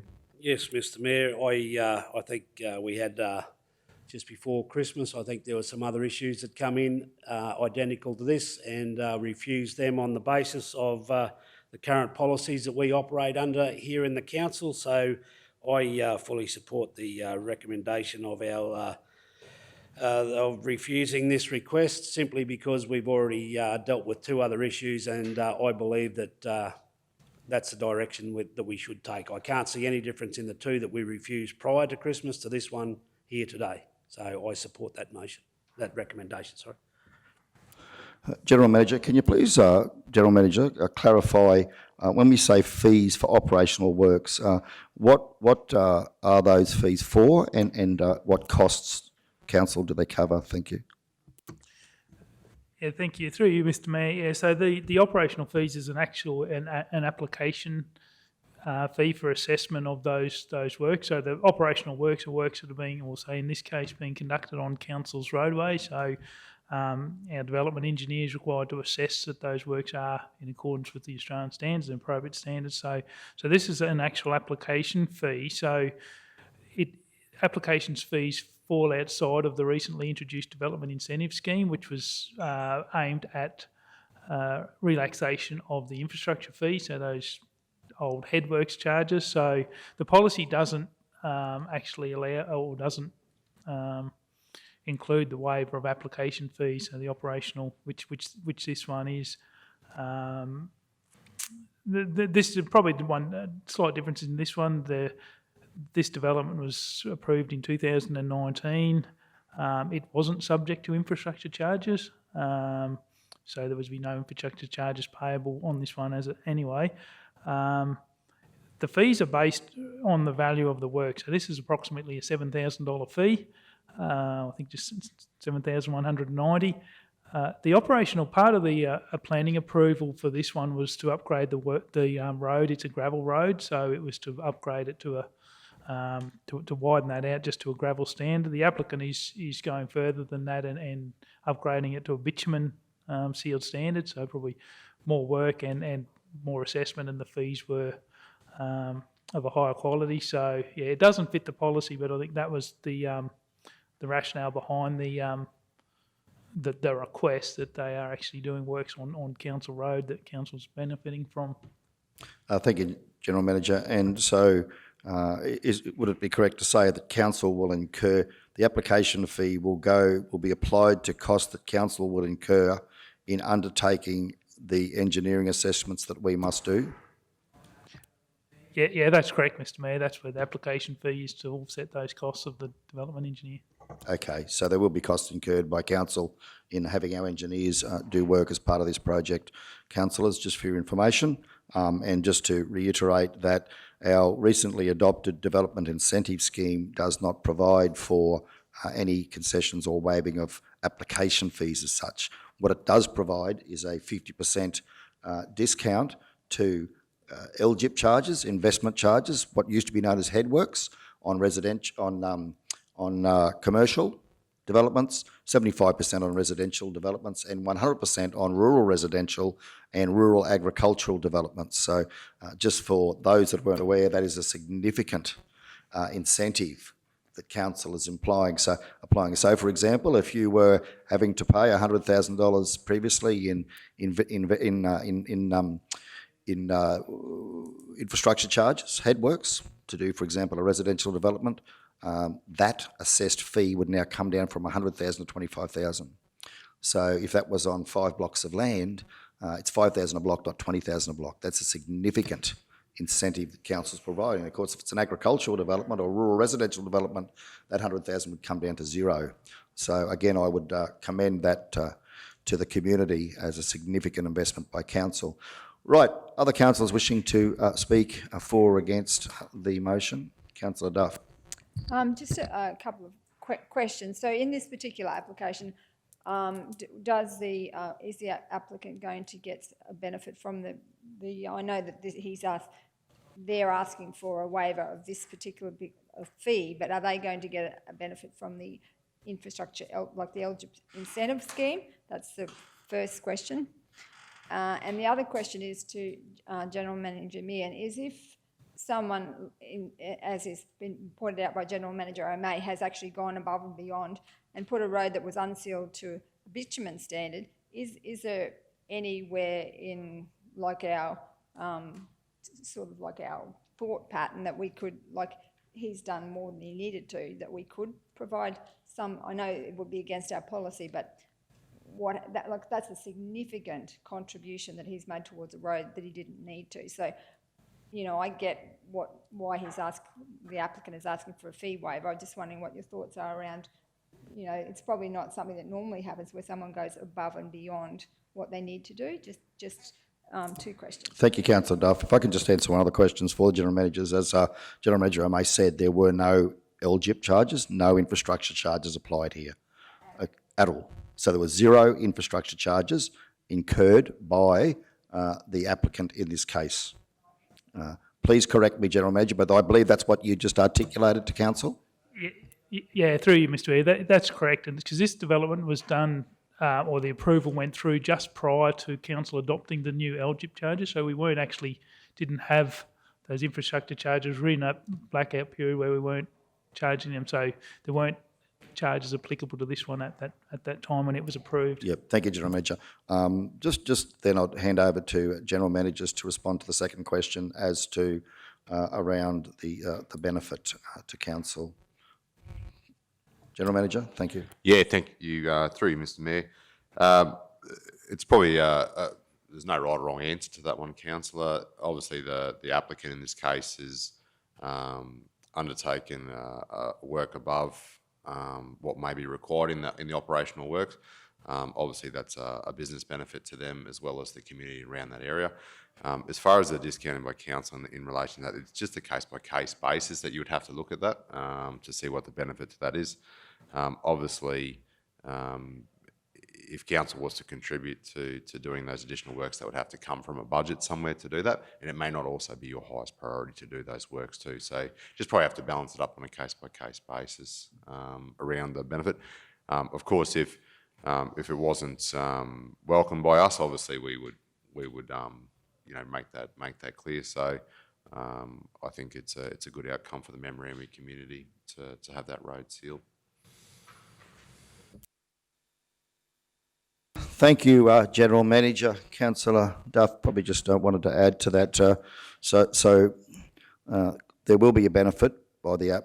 Obviously, I would imagine the applicant wouldn't be doing this development works if there wasn't going to be some commercial benefit to their operation. But obviously, there's always going to be others that will also benefit that use that road. Correct? Okay, so this is a matter for council.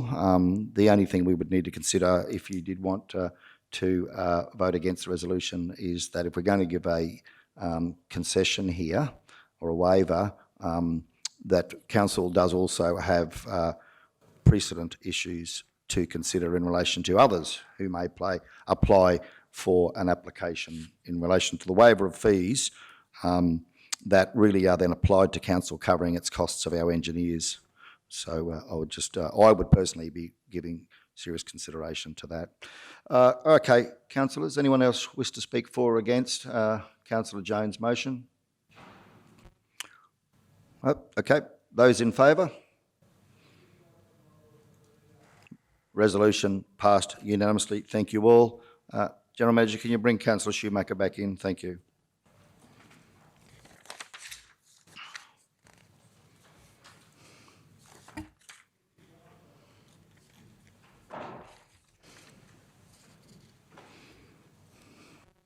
Welcome back, Councillor Shoemaker. We now turn our minds to item 15.1, Building Better Regions Fund for Round 5. Some background is that the federal government has, in the recent budget, provided for an additional round of Building Better Regions funding. Of course, this was the funding that was used to support the Kingaroy Transformation Project, and we in this area are fortunate to have 3 federal members in the seats of Flynn, federal member O'Dowd, in the seat of Wide Bay, federal member O'Brien, and in the seat of Maranoa, federal member Littleproud. As such, we have been encouraged by the RDA to submit applications across those various electorates. But having said that, councillors, it is a matter for council as to how we want to do this. Would make note that it does require co-funding, so that we are required under the guidelines to fund at least 50% of the application and advice I've received from the RDA, the Regional Development Australia, people who are very much experts in this space, very experienced in this space, is that the greater percentage you can fund, the more favourably the government looks at it, because they like to see that there's a community council commitment in real dollars to these projects. So, as such, council now has in the minutes there a number of different options, and there's an opportunity to put forward other options. So I would probably look to try and fill in the gap there if we can. Councillor Duff, I see you've got your light on, so I'll now hand over to you. Thank you. Thank you, Mr. Mayor. I would like to fill the gap with 4 projects. So I'll just declare it. So Coolabunnya Sale Yards, the Wandai Pool upgrade. Oh, Councillor Duff, can I just get you to, if you wouldn't mind, be so kind as to just go slowly there, Okay, so we can give Linnell time to type those in. They'll come up on the screen. So Thank the you. Wandai Pool upgrade. BP Dam water park project.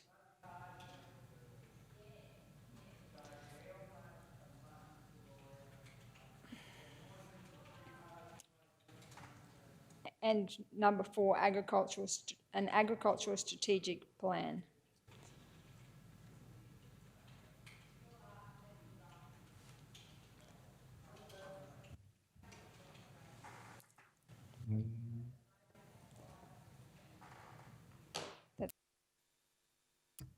Thank you, Councillor Duff. So, Councillor Duff, I take it that your motion is, you moved the motion that South Bennett Regional Council confirms the following projects for Building Better Regions Fund, BBRF, for application and submission to the BBRF Round 5. A, Coolabunnya Sale Yards. B, Wandai Pool upgrade. C, BP Dam water park project. D, agriculture and strategic plan, and that South Bennett Regional Council confirms its commitment to fund any successful application 50% in future budgets. Is that your motion? Yes, Mr. Mayor. It's the only thing I just wanted to just put to the council is that from my discussions with Scott Rowe and different ones that, as the Mayor said, if you contribute a little bit more, you get up in, you sort of go, you're pretty much guaranteed you get a Guernsey, whereas if you're 50-50, your project might get tossed out in the first look. So whether we would like to consider 60-40 or something on some of those ones that matter to us, the ones that are our priority. So just wanted to put that there, but I'm happy with it as it sits at the moment. So you're happy with it as it sits at 50%? Thank you, councillor Duff. Okay, do we have a seconder? Thank you, councillor Jones, for seconding the motion. Okay, now call on councillors to speak for or against. Before you do so, I just want to add a little bit of information that Coolabunnya Sale Yards would fit within inside Minister Littleproud's electorate. The Wandai Pool upgrade would fit within member O'Dowd's electorate. The BP Dam Water Park project would fit within member O'Brien's electorate, and the agricultural strategic plan, of course, would be quite broad across our region. The Coolabunnya Sale Yards will most likely fit in under the infrastructure fund. There's $100 million there for that. The Wandai Pool upgrade is under advice likely to fall into the tourism fund, which there's $100 million for that as well, as part of the whole $200 million package. BP Dam Water Park project, that's Yallacool Tourist Park, would also fit under the tourism infrastructure fund, $100 million, and the agricultural strategic plan would fit under the communities fund, as I understand it. So there are different funds and different electorates there, and I'd now go to the floor for those wishing to speak for or against Councillor Duff's motion. Councillor Potter. Thank you, Mr Mayor. Look, Councillor Potter, can I just interject? Come back to you. Councillor Duff, did you want to...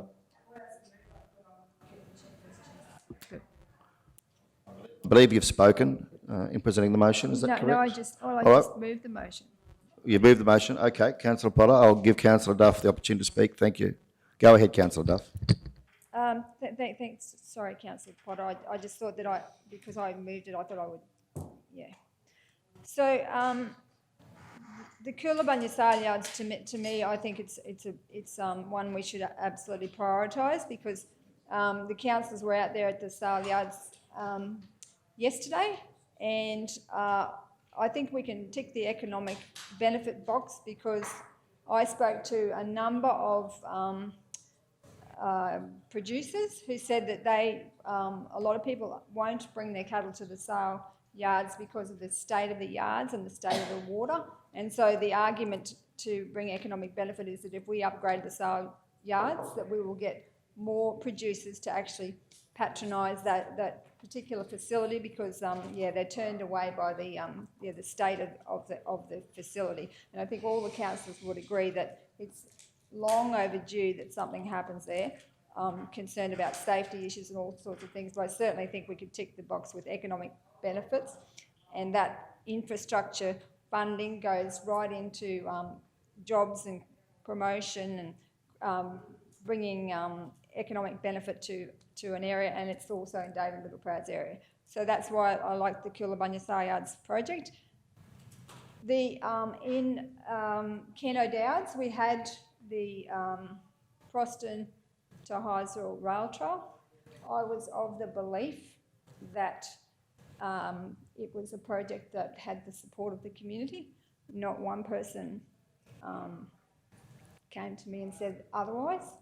So then something happened, and suddenly the farmers were all upset. I didn't know where that came from. So just upset that the community is very upset, the Proston people are upset. So the morale of the community is really at an all-time low, because they thought it was a huge opportunity to get some injection of funding into their area. So that one, I know, because we haven't got the support of the farmers, that we would not be able to get that over the line, because Ken O'Dowd's not going to support if farmers are knocking him down saying we don't want it. So he wants to cut a ribbon in an election year, something that would be good for everybody, or everybody's happy with. So I'd like to put the Wandai Pool up, because I spoke to Scott Rowe, and he said that the pool was something that could get under tourism. And so I know I spoke to Councillor Henson. The community would be 100% supportive. We're not going to get any pushback from that one. So I think it's a good one to put forward.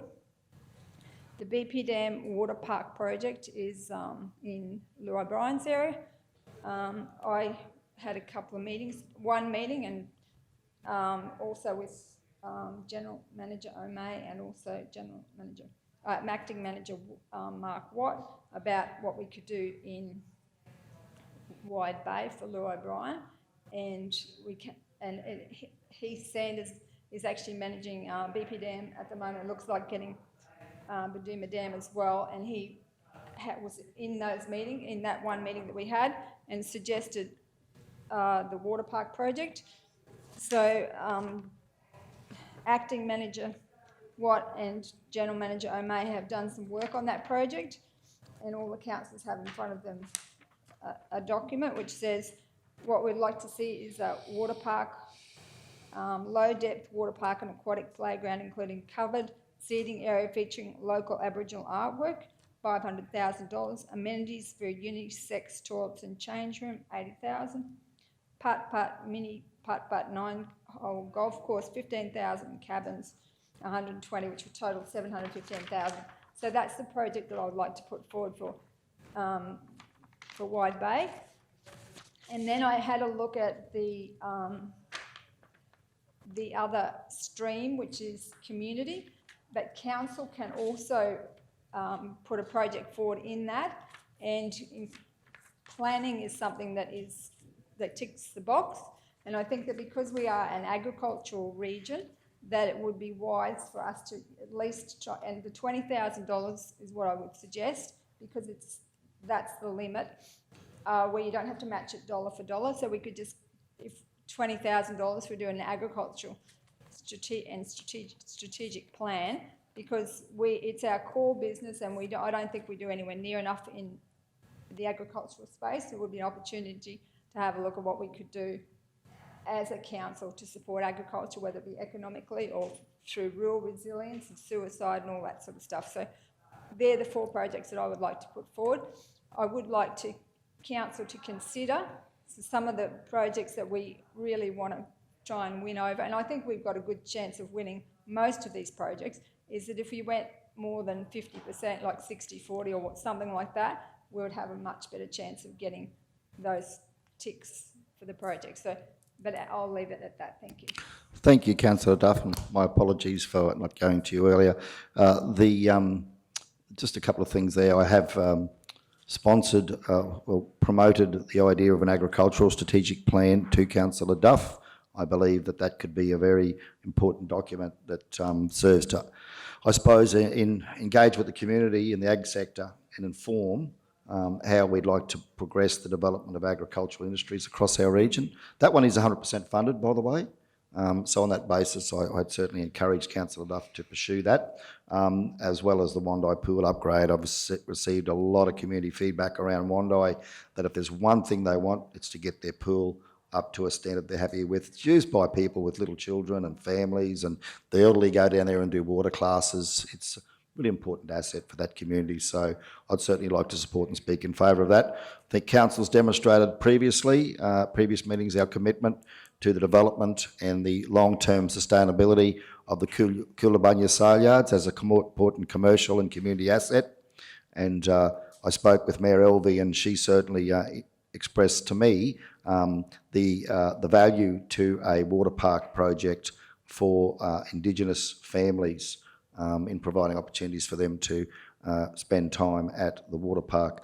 So having said that, I just wonder, before we go to councillors, General Manager O'May, Megan, did you want to add anything in relation to any of those projects at this stage? Any information or commentary, just quickly?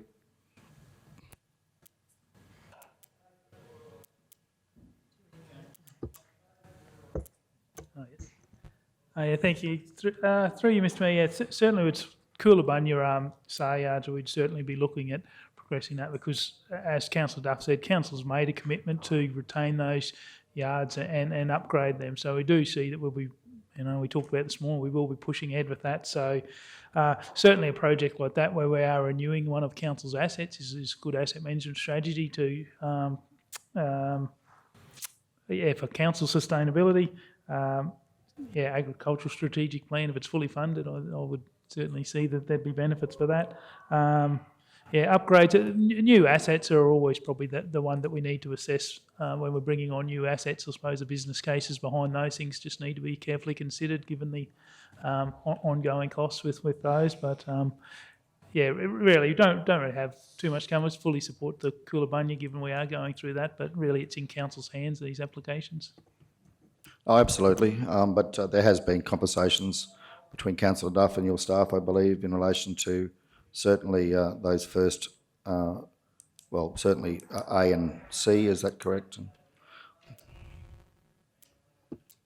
Oh yeah, through you, certainly have had discussions with Councillor Duff over that and the water park at BP Dam, certainly with the current management and that have flagged that with us and how that could occur. So. Thank you, General Manager. Okay, well done, thank you. Okay, over to councillors now. Councillor Jones, sorry, I think Councillor Potter, were you in first? So I might go to you now, thank you. Thank you, Mr Mayor. Look, with regards to some of these put forward, I'm fully supportive of the Coolabunga sale yards and the Wandai Pool upgrade. Very disappointed that I was not invited to the discussions that were had with regards to the BP Dam Water Park. So I'm just putting that out there that I am disappointed that this suddenly came back and I had no idea these discussions were had. So, but with regards to the agriculture and strategic plan, very supportive of that one as long as it does include the suicide prevention and the rural resilience side of things. Councillor Duff, I'm sure that you'll make sure that happens, so thank you. But with regards to the BP Dam and Water Park project, just reading through this, I'm supportive of most things, but with regards to the water park section alone, I'd probably prefer to see something like the blow-up style that is actually, you can put on the dam itself, so therefore the need for water would be less. So it can be the blow-up style that's put on the water and then it actually could be moved to the other dam as well when needed. So that's my only input there. So, but look, I'm okay with everything else there with the cabins, the amenities, the putt-putt golf. But just regards to the water park section, I just think those, we've seen them down on the coast. They've got them in some of the places. They've got the big blow-up water parks, which are fantastic and they're just as fun as a normal water park. So, you know, with the slides and everything like that. So that's probably my input with regards to the water park section. But apart from that, that's all I've got to say. Thank you. Thank you, Councillor Potter. If I could just perhaps address those two issues. First of all, my concerns in relation to the blow-up would be that we aren't on treated water. We're actually on a dam. So there could be issues in terms of, I know some of our dams have limitations in swimming. I don't know if that still applies to Pajulki-Peterson Dam, but limitations on swimming in that water if there is a blue-green algae issue, for example. So we just have to be really careful about that one, I'd suggest. The other one, in terms of the BP Water Park discussions, they came as a result of Scott Rowe, I believe, and any councillor in the room that feels I've misled the chamber, please correct me. But my understanding is that Scott Rowe reached out to council to have some discussions to some of us through Councillor Shoemaker in her capacity as economic development as to where we're at with these. And I was part of that teleconference with Councillor Shoemaker and Scott, and he certainly did strongly indicate that we should put up a case, an application in the electorate of Wide Bay, which is the Mergen area. So as a result of that, I took the initiative to call a meeting with the manager and also Councillor Duff and the park managers to consider the matter.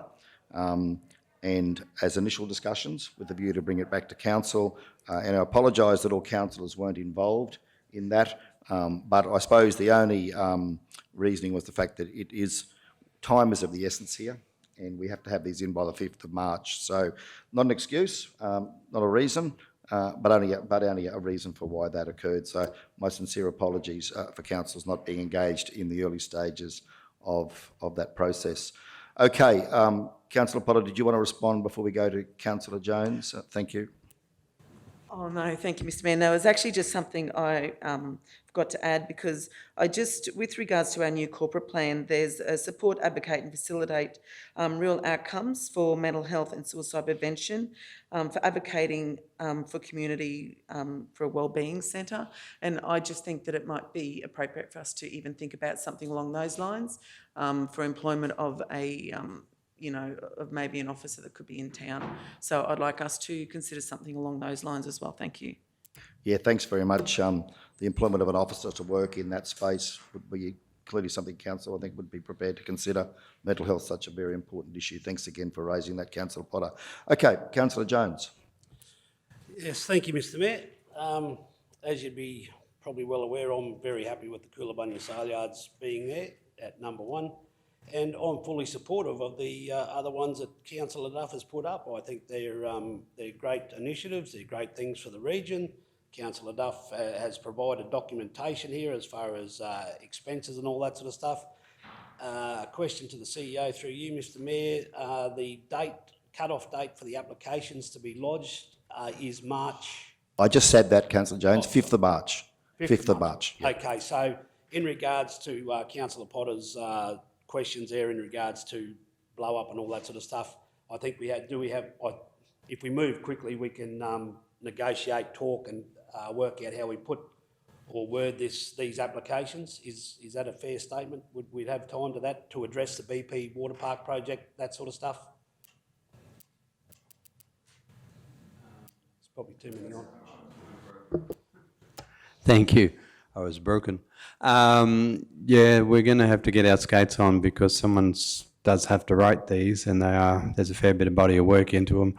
I would prefer just not to get into the detail today about whether it's bricks and mortars, whether it's blow up. We will have to go back to the park managers, I would imagine, general manager, and talk through what is possible and what we can get supporting documentation for. Yeah, and that's answered my questions. And I guess I won't speak for everybody in the room, but I'm more than happy to come in and give up my time and whatever else to have these conversations and moving forward and get these applications filled out or contribute to whatever way and have discussions around the water park project, the Wandai pool upgrade, the Coolabunna Sale Yards. Councillor Potter has asked a question about the agriculture and strategic plan. I'm glad that she's mentioned suicide prevention and all that sort of stuff because mental health is becoming a big issue. It is a big issue in this region and is only going to get bigger, unfortunately. So we need to address that. Now, whether we're ready or not to move forward with that and consider it in the next round of funding and get more information around that and work forward. But no, I'm fully supportive and I think they're good projects put forward and happy to support all of them. I'm quite happy with all of them. Thank you. Councillor Henson. Thank you, Mr Mayor. Yeah, look, I'm supportive certainly of the Coolabunna Sale Yards. That, as it was tabled previously, Councillor Jones and ourselves weren't all that in favour of the Hyesville to Proston, but that was because of consultation with the rural people out there. Where that got left in the paper trail, I'm not sure, but the Coolabunna Sale Yards is certainly a wonderful priority for the South Burnett. It's an asset that council has, and it can only go from what its state of repair is at the moment to something of far greater value to our region. The Wandai pool upgrade, I'm certainly happy with that. And the agricultural and strategic plan, you comment about suicide prevention. It's not just our community, it's across the entire state and across the entire country. So I'm very happy with that. And as Councillor Potter has alluded to, there is many things in place in plans with suicide prevention, and that's got to be worked with more and more as we progress within and it's not just the rural sector, let's be realistic here, or the agricultural sector. It's across the board and it is in every community. I struggle with the water park project, I'm afraid. The aquatic playground, my concern there is it's a facility that is probably going to be used for 4 to 6 months of the year, the maintenance program on it. I don't have a problem with the amenities and putt-putt or anything else that's put there in relation to the cabins. Perhaps we could look at something a little greater in that department, but I'm afraid I'm not very supportive of the water park project, but the other three I don't have a problem with, so thank you. Councillor Frodoff, sorry. Thank you, Mayor. I was just wondering if we would be able to vote on these ones separately, because I'm all for the Coolabunnya Sale Yards and the Wando Pool upgrade, and also the agricultural strategic plan, but I am not going to vote for the BP Dam Water Park. So, because last time we brought this up, we brought up the Hydesville and Proston rail trail with the Coolabunnya Sale Yards, and they were both together, but I was really only voting for the Coolabunnya Sale Yards and not for the rail trail, so I was just wondering if we could vote separately on all these. Thank you, Councillor Fryloff. As a matter of procedure, we have a motion on the table that has been seconded. To change that motion, we would certainly need the consent of the mover and the seconder. So we'll come back to that shortly, and I would certainly like to propose one slight modification to this, which I'd seek consent from mover and seconder, that Linnell Part 2 there, to fund any successful application to a minimum of 50%. Thank you, Mr CEO, for providing that as a potential solution in relation to your remarks, Councillor Duff, about whether we go 60% or where it might be in future budgets. So that gives Council the scope now to consider that as part of the detailed budgeting process that we'd work through. Yes, and if we can just put 100% in brackets after Part D there, after it says, so up there, after strategic plan, Linnell, just put 100% in brackets there. So the funding guidelines provide 100% for that, up to $20,000. Okay, Councillor Shoemaker. Thank you, Mr Mayor. Certainly in my role as Economic Development Portfolio Holder, I have had some conversations with Scott Rowe, and I know at the end of last year we actually had a brief roundtable discussion. I've also been in contact with Baido and just having, and had a look at downloaded all the application forms myself and had a look at the process in terms of applying for these. And certainly I joined Councillor Duff in saying I was very disheartened for the Proston community in relation to the Hydesville to Proston Rail Trail. While I fully understand the issues that were raised, I do see, certainly biosecurity is a giant issue for our region, but with over 100 trails over Australia, I certainly would have liked the opportunity to work closer with the community. So I'll wear that. I feel like maybe, we should have had more conversations with the landholders in that area before putting the project up. But I'm excited. I've had conversations with others, Jason Wyeth and alike, and it sounds like there's some really great opportunities potentially for Proston into the future and that we can look at. So I'm hopeful of that. Certainly, I've had some conversations with Scott Rowe, and the tourism stream of BBRF is a really unique opportunity for our region because it does offer an extra $100 million worth of funding that's not normally available for tourism outcomes. And certainly being the tourism portfolio holder, I'm fully supportive of any opportunity to grow visitation to our region. So I can certainly see the opportunity of the Wando Pool upgrade. In terms of the BP Dam Water Park project, similar to Mr Mayor, I'd just like to make one suggestion in terms of the name of the project. Maybe it is the Yalacool Tourist Park Precinct, because we are creating a bit of a precinct. It's not just about the water park aspect. And I do agree with some of Councillor Henshin's comments in terms of, and certainly Gio Ome has raised it, we will have to have conversations about what water park entails, and particularly whole of life costs and maintenance and those sorts of things. So keen to have those conversations. But I don't think it should be a stopper for our project, because when we went to release fingerlings at BP Dam, which was a great opportunity to catch up with Heath and Rowena Sanders, I was just so impressed with the way in which they're running that facility and their enthusiasm to really create Yalacool Park, to really create a tourism precinct and to bring people in from all over the region. Certainly the Yalacool Tourism Park Precinct, I see that as a great project for our region, because whilst it will bring, more campers, and we're experiencing more campers and more drive traffic with the changes of COVID-19 and people being able to travel internationally, and certainly border closures have been challenging, we've certainly seen the increased number of visitors at Yallocool Park. And I'm equally as excited about the private investment that's happening in the area, the co-funded project at Dusty Hill.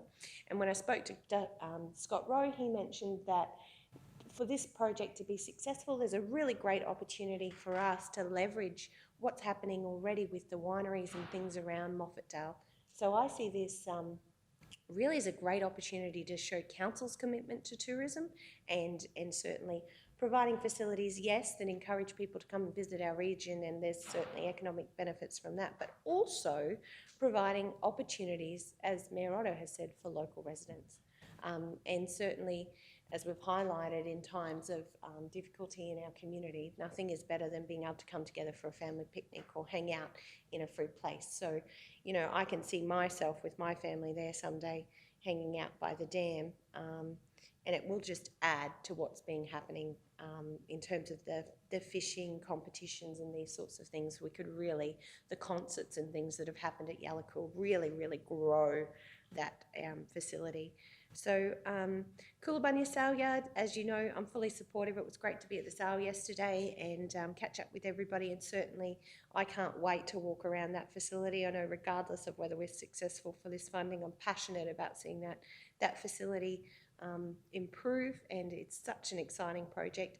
And the agricultural and strategic plan, I think myself, is a great opportunity to take what we know and see what we can do better and see where we can take our region into the future. Wanda Pool upgrade, I just think that's work that we're going to have to do at some point in time, and it's a great opportunity to provide a facility for the Wandai community. So, and with the rail trail as well, just adding to this, certainly with the tourism funding, that Wandai Pool upgrade, I can see we can also sell that as opportunities for more marathons and different kind of events, triathlons along the rail trail. So I'm fully supportive of all projects and really look forward to some more conversations about these. I think it shows this council is ambitious in really seeing the quality of life for our residents improve in this term of council. So thank you, Mr. Mayor. Yeah, thanks very much, Councillor Schumacher. Now, Councillor Jones, have you had a chance to speak? Not yet, Mr. Chair. Please proceed. Thank you, Mr. Mayor. I just want to extend on Councillor Schumacher's. I am 100% that BP Dam Water Park project I would like to see taken off of that as C and leave Yallocool Tourist Park Precinct upgrade or something like that. I think it just takes away, and that's what I was alluding to when I spoke about having further conversation as a group of councillors, whether or not we proceed, what we do there, whether we go with the water park, whether we upgrade like Councillor Henson indicated, leave the water park out and do other upgrades or whatever. So I just think that that just leaves open discussion, and it's not indicating that we're going to put a water park in there at this stage. I just think it leaves it open for further conversation, and with Councillor Duff's advice and all that sort of stuff, who knows? So we could possibly do that. So I'm fully supportive of that Yallocool Tourist Park Precinct upgrade and take out the water park project. Thank you. Thank you, Councillor Jones. I'll just speak to the motion at hand and then go to Councillor Duff in relation to the proposed changes, of which there's a couple there. First of all, I think, Councillor Henson, you raised the issue of the whole of life costs, and it's really important that we always consider when we're building new assets, whether they're funded or not, the council's going to have to maintain them and renew them. So, you know, I think the cost of a barbecue is much more over the life of that barbecue in the park than just the cost of building it. But in this case, Councillor Henson, this is a revenue generating facility. So what one has to offset against that is the fact that we will be having an income stream, I think, that will come into council's coffers. And I have been looking at the budget in a lot of detail, thanks to General Manager Jarvis, around the performance of the dams. And I'm pleased to report that that's looking quite favourable with the high numbers that have been flowing through both of our dams over the since opening in September post-COVID.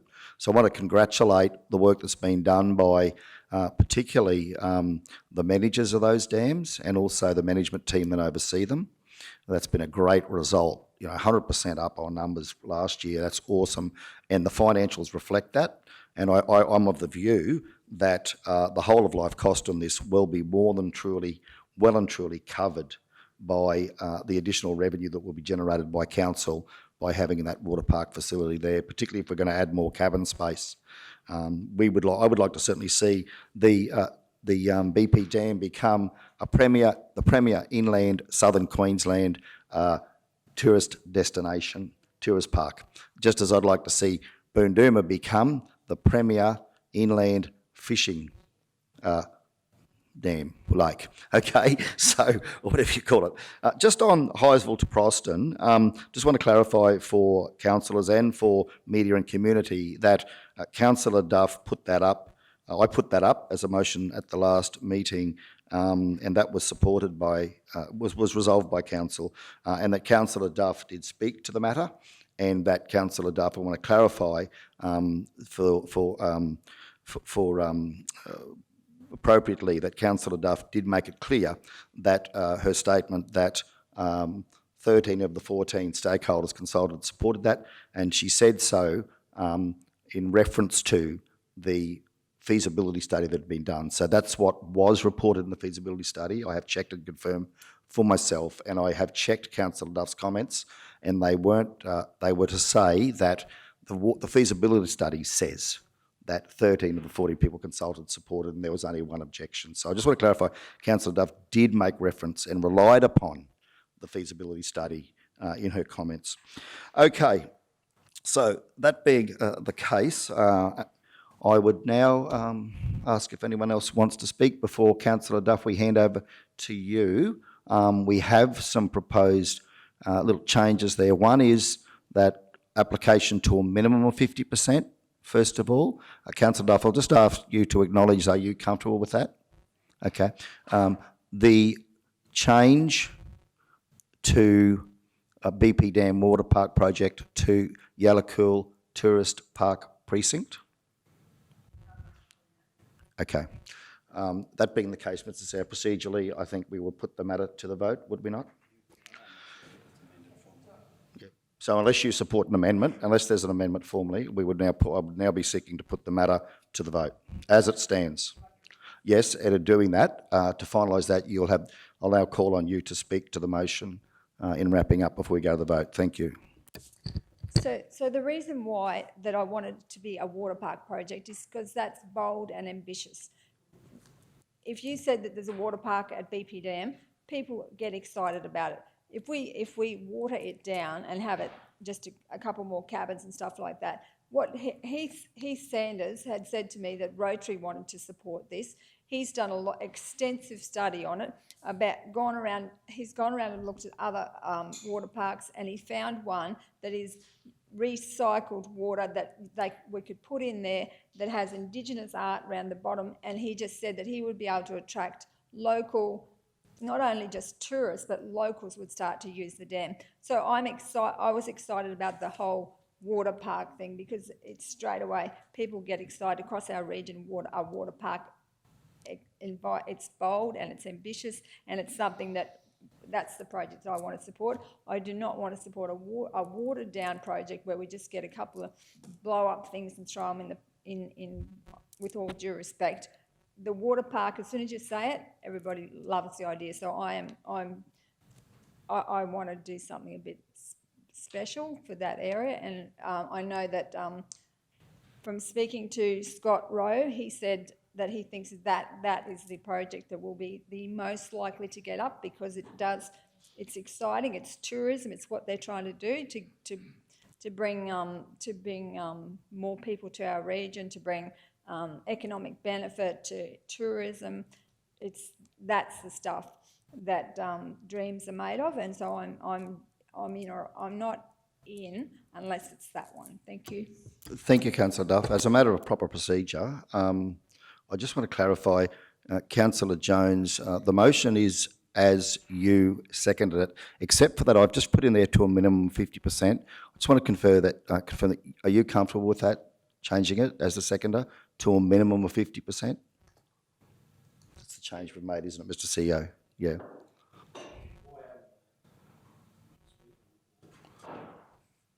Well, it's a matter for the chair. I think we're going to, I just need you to answer the question. Are you comfortable with leaving it as it is to a minimum of 50%? Okay. That being the case, then you have seconded the motion. Okay. I think we've all had plenty of opportunity to speak. Councillor Duff has concluded in accordance with our standing orders as the mover. She has the right of conclusion. As such, now we'll put it to the vote. Councillors, the resolution is shown there. Can I read that, please, Linnell? Just to confirm for everybody. So we have a motion moved by Councillor Duff, seconded by Councillor Jones. The South Bennett Regional Council confirms the following projects for Building Better Regions Fund, BBRF, for application and submission to the BBRF Round 5. A, Coolabunga Sale Yards. B, Wandai Pool Upgrade. C, BP Dam Water Park Project. D, Agriculture and Strategic Plan 100% funded. The South Bennett Regional Council confirms its commitment to fund any successful application to a minimum of 50% in future budgets. That is the motion. Those in favour? Those against? Resolution passed 5-2. Those in favour, Councillor Potter, Councillor Shoemaker, Councillor Jones, Councillor Duff and Councillor Otto. Those against, Councillor Froloff and Councillor Henschen. Thank you all. Okay, let's move on. Notices of motion. We don't have any on the minutes, on the agenda, sorry. Over to 17.1, delegated authority reports at whatever page they are, Leanne, on the new minutes. And we have an officer's recommendation that the delegated authority report as contained in the agenda be received. I'll move such. Do we have a seconder? Thank you, Councillor Potter. Those in favour? Passed unanimously. Thank you all. Okay, I'll now move that we close the... Will we adjourn, Mike? Will we adjourn or close? We close the meeting and go into the confidential section within which we have one item, 18.1, South Bennett Community Hospital Foundation meeting minutes. And I would seek a seconder to close. Second to close. Thanks, Councillor Shoemaker. Those in favour? Passed unanimously. Meeting closed. We will now go into committee for consideration of 18.1. Thank you all. Thank you, Gallery.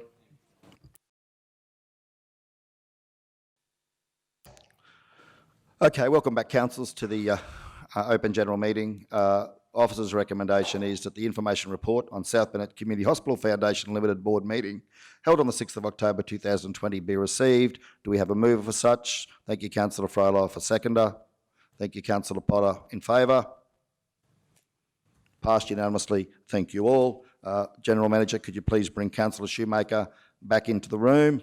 Just confirming that Councillor Shoemaker exited the meeting, the confidential part of the meeting, in light of her conflict of interest as a board member on the South Bennett Community Hospital Foundation Limited Board.